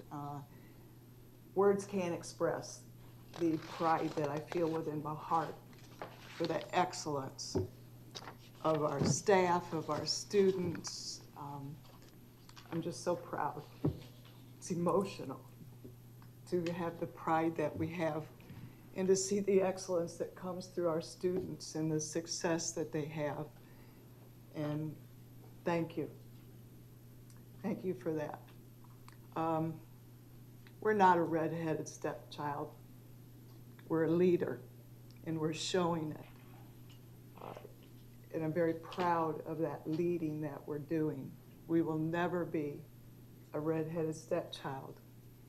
We're leaders of Just love. say a stepchild, don't put the redheaded in there. I know, I love redhead, but that's what was mentioned. But we're leaders of love. It was mentioned that the word love happened a lot. It happens all the time in Northport. The notes and the emails that you may get, it's because we love our kids. We love our community. We love what we have. So those are why you get the letters. It's not because we feel like we're lesser or we're the stepchild or whatever. No, it's because we love and we're leaders of love. So thank you. I will ditto the last two people who came and spoke. You know, I agree with what they have stated. And girl, you're always welcome to come sit there. Thank you so Just- much. I love you all. Thank you, we love you too. And that ends the hearing of citizens. Thank you all for speaking, we really appreciate it. Are there any additions or corrections to our agenda, Dr. Bowden? No, ma'am, there are no additions or corrections to the consent agenda. Move the consent agenda. Move Second. approval. Second? Did you give me a second? Okay. Oh. All right, so we're voting where, on the screen? On this screen? Yeah, the little one. So, do we have any discussion? Okay, got it. Okay, so if we have no discussion, please vote.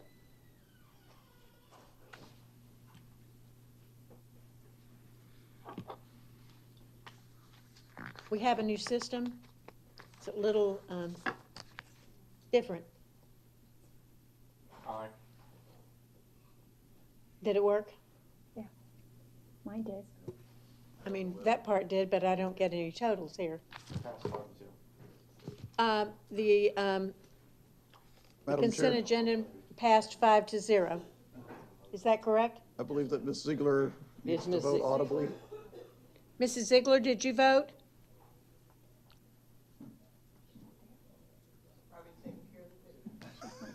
Okay. Maybe the baby woke up. Perhaps it would be best to do it as a voice vote. Let's do a voice vote, yes.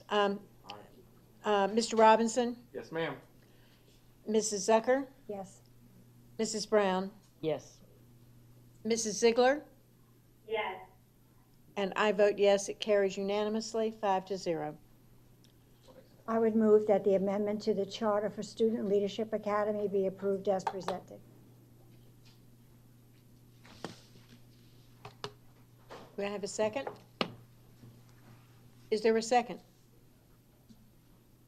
Not for me. Discussion? Mr. Robinson? Did we get a second? No, we didn't get a second. How can I just?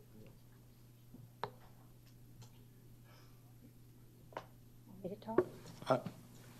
I'd like to make a comment. I think that's a great idea.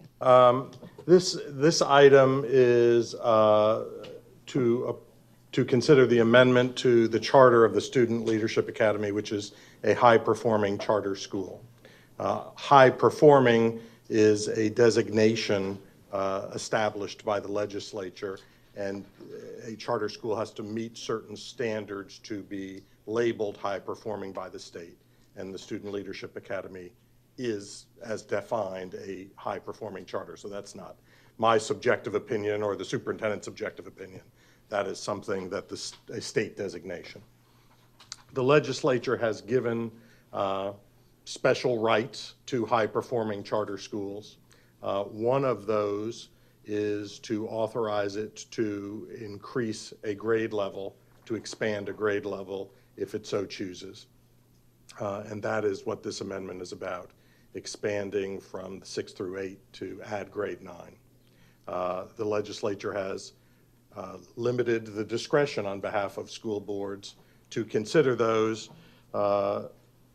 according to section 1002.331.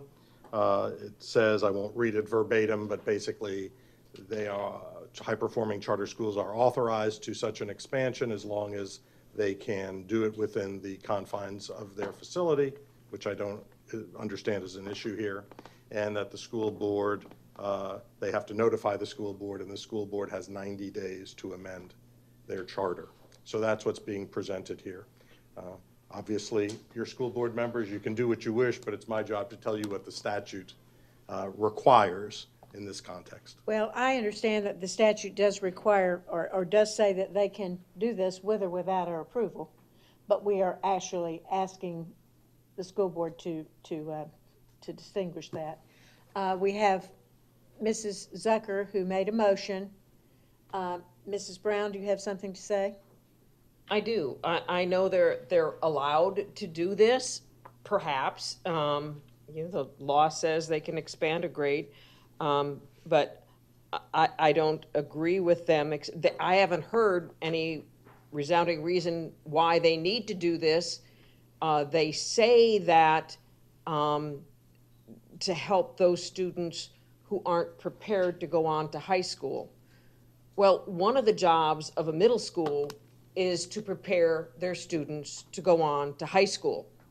So if they're telling me they failed in that job and they need another year to do that, I'm like, why?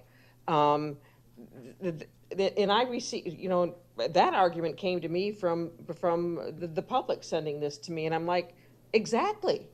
Right. If they didn't do it in 3 years, what makes them think they're going to do it in another one? Because when that child will then go into high school, coming into high school in a sophomore year, it'll be an even more difficult job for that student to integrate into that school.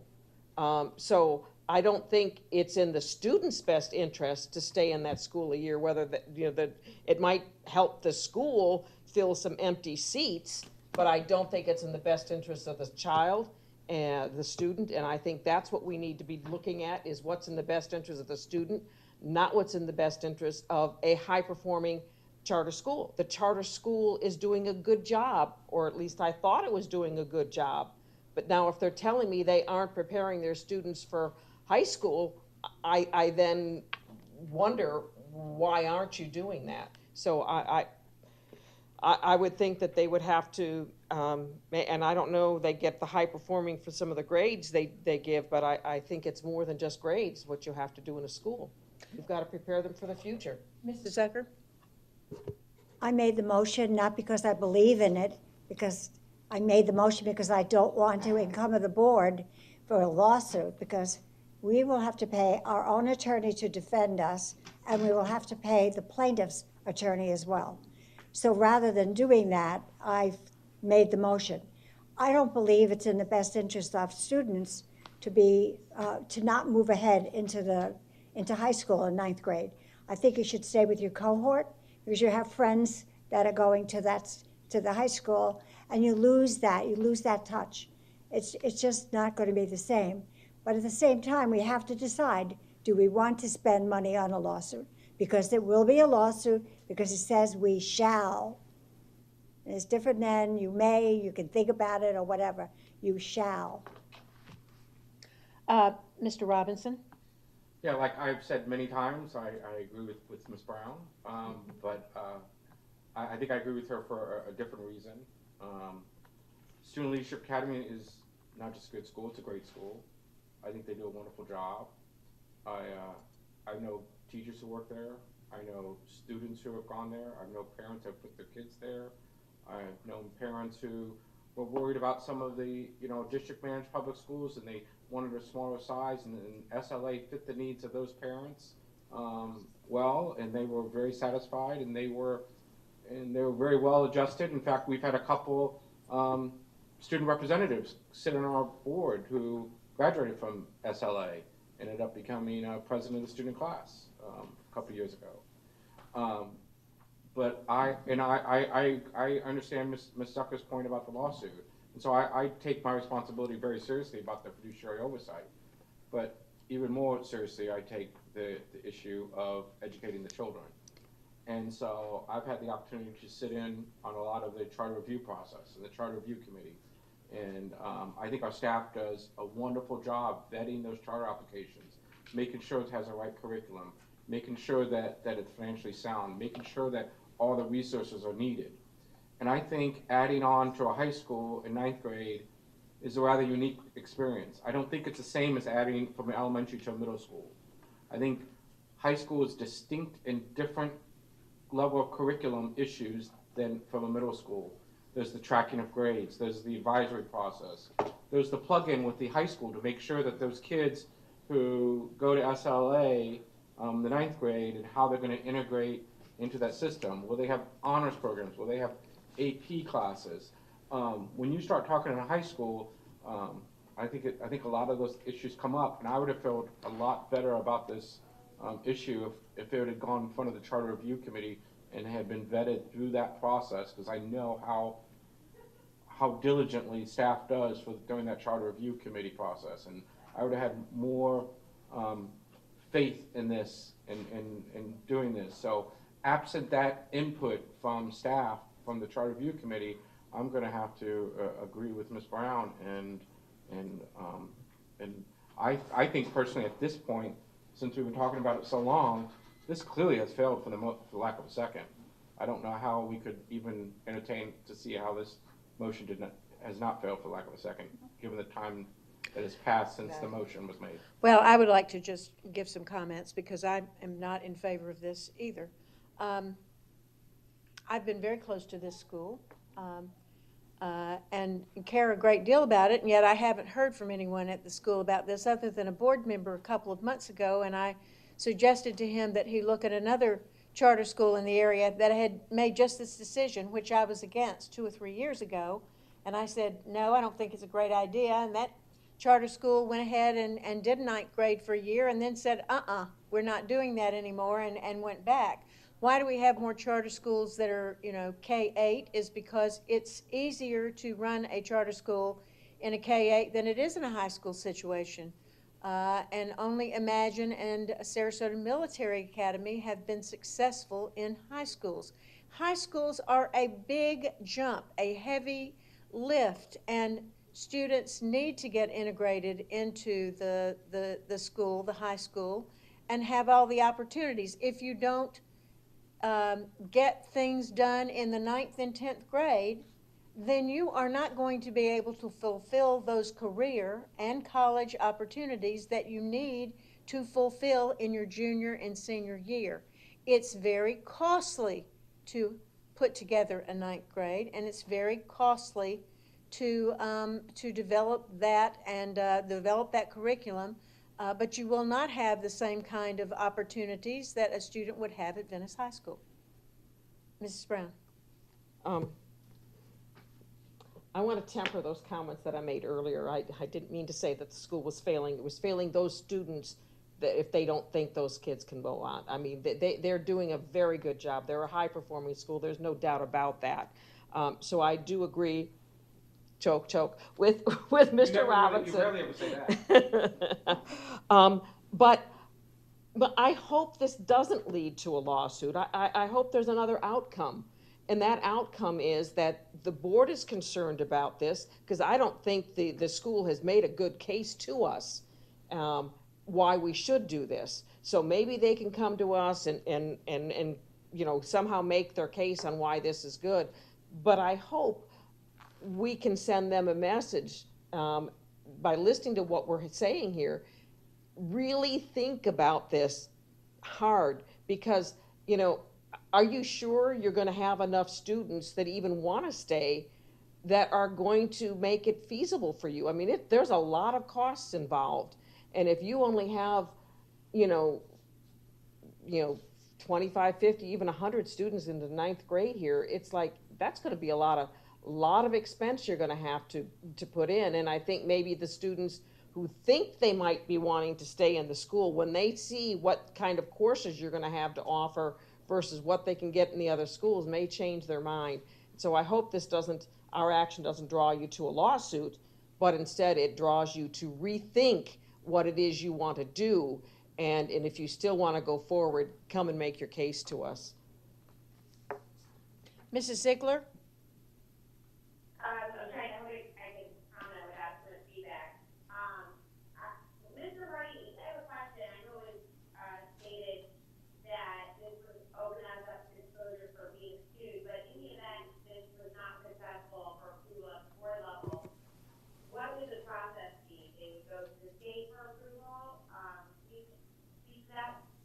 Well, first I'd say the statute gives the board 90 days to act. So this request was made fairly recently. So what I've heard is that the board is open, perhaps at least, to further conversation on the issue. So I would think that would be perhaps the most productive way to move forward, assuming the board is not going to approve this, which doesn't seem like that's going to happen tonight, and that the school would like to consider the expansion despite what the board has said this evening. So the statute, it says if a charter school notifies the sponsor of its intent to expand, the sponsor shall modify the charter within 90 days. So right now there's a charter with the school. A charter is another word for a contract between the school and the school board. So that can only be modified with the school and the school board's approval. If push comes to shove and the argument is made that the school board does not have discretion because of the statute, then the schools, the way the school could challenge that would go to court and say, judge, tell the school board they have to do this because they have no discretion under the statute. But again, given what I've heard today from the board, there's at least some desire to listen and to further discuss it within that 90-day window if the school decides, after listening to what the board had to say, that it wishes to proceed. I'd like to hear from the executive director and the board chair. Would that be appropriate? I don't know if you're there, because I haven't heard it from anyone SLA either, and I wanted to see if we could move the table this item for the discussion. I just wanted to ensure that there is a proper time frame. Well, right now, the motion was made, it was not seconded, so it dies. There's nothing, so there is nothing. Obviously, the board the statute gives the board 90 days to act, so there could be, if there is going to be further discussion at either the staff level or workshop, I don't know if that's the desire of the board and the superintendent. Dr. Bowden? Well, seeing as this fails for lack of a second, I would ask if there's any direction that you have for staff, i.e. would you like for me to invite them to a future board meeting, workshop? Would you like for me to reach out to them and express your concerns about the adding of the 9th grade? I guess The item in and of itself has failed, and now I'm seeking some direction from you. Yes. Mr. Robinson? For just one board member, for me, facility is not just a physical structure. I want to know, do they have the curriculum in place? Do they have a biology lab, which is a physical structure? I want to know, are they going to be able to handle the interface with the Venice High School? It's not just, do they have an empty space? I want to know if they actually have the processes and the curriculum in place to be able to teach a ninth grade, because like I had said earlier, I believe ninth grade is separate and distinct from a middle school. There are unique things that go on with the high school, and so I think facility encompasses more than just, do you have a desk for the kid? So I want to know from staff before I hear from SLA that our staff, who are the subject matter experts, as far as I'm concerned in the county, much more than just someone who does a middle school charter, I would rather hear from our high school experts to know with the SLA, have they planned this out? Is it, what are the chances of success? We don't just want to make sure, we want to make sure that they're set up for success. And are they doing that? So just having SLA come in and tell me we're good to go and we're very confident, for me, for one board member, that's not enough for me. I want to hear from, maybe it's the Charter Review Committee light. I don't know how you would do that, but I want to hear from our curriculum. I want to hear from our high school specialists that yes, that they believe that SLA is good to go. I don't want to just hear from SLA saying that they're good to go. Does that make sense, Dr. Bowden? Okay. And I would like to know the processes that they have in place. Like you said, the science lab or whatever we're talking about. There's quite a lot to setting up a ninth grade. And teachers, I mean, isn't it a different certification for high school? I mean, isn't it a K-8? I mean, you need a different certification if you're going to be teaching high school than if you're teaching middle school. Well, some of the middle school certifications extend through ninth grade. As an example, mathematics is a 5 through 9 in many cases. But the question of certification is, do you currently have staff appropriately certified? I don't want to make any assumptions, but that certainly would be a question that if you asked me to do some due diligence, I would have questions around advising in regards to how are you working with the program at the school they would go to in their sophomore year to make sure the appropriateness of the courses that they're taking. So there are a number of questions, but yes, certification would be central to that, is that they have to have appropriately certified teachers to teach biology, which is different than a middle grades science certification. And perhaps ask them to have discussions with that school that had it and pulled it back. What school was that, Jane? What school? The school that went to ninth grade and then Montessori. pulled it, the Montessori school. And maybe talk to their staff, find out some of the problems they ran into, and did you think about that? Well, I had suggested that a couple of months ago. Great minds think alike. Maybe it's not a suggestion anymore. But I think the due diligence, yes, is what we're looking for. Bridget, do you have anything else? No, I think we all share the same concerns that he addressed. Very good. Okay. Anything for you, Mr. Hardy? Okay. So that ends the new business, and now we'll talk about announcements and communications. Does anyone have an announcement? Shirley Brown? I just wanted to comment on some of the comments that were made. I believe it was Mr. Willis was talking about family insurance, that we had set a precedent. I've got a daughter, a single mother with a child, and she's on my case all the time about getting family insurance.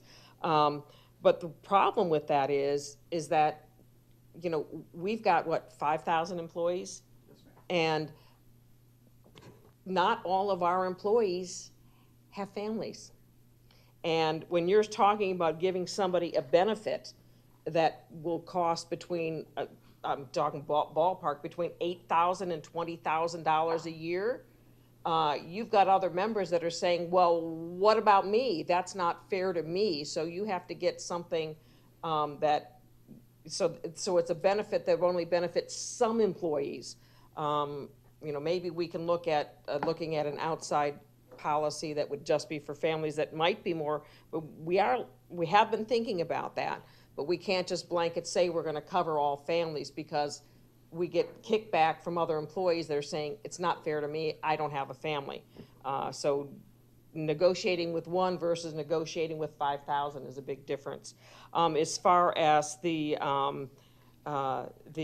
comments about our performing arts centers, I'm thrilled to be seeing ads in the paper for performances at Riverview, and I think isn't Venice having the Oak Ridge Boys, and so they're having all these different concerts that are coming up that, you know, aren't even from the school, and I think, you know, Venice has got a program out. I'm not sure about Well, any of the other schools. we have a nonprofit there that does But this. there are outside people coming in and putting on shows for our community, and you know, Northport does that too.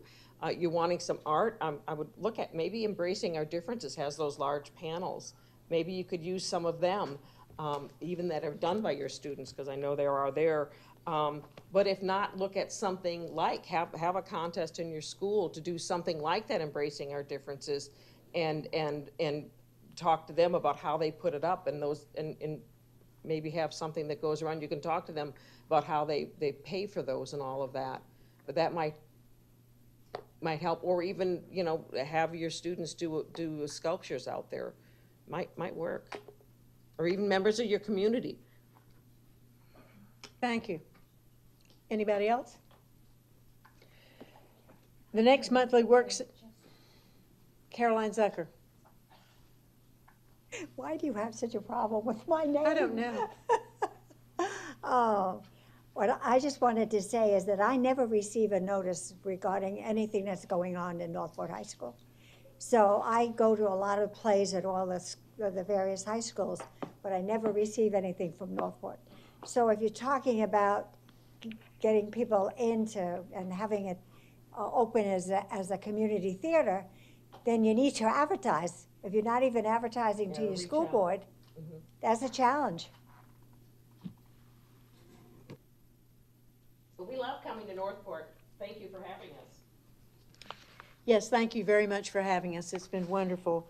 The next monthly work session is Tuesday, March 26, 2019 at 8:30 a.m. And the next monthly regular board meeting will be Tuesday, March the 26th, 2019 at 3 o'clock. We're adjourned.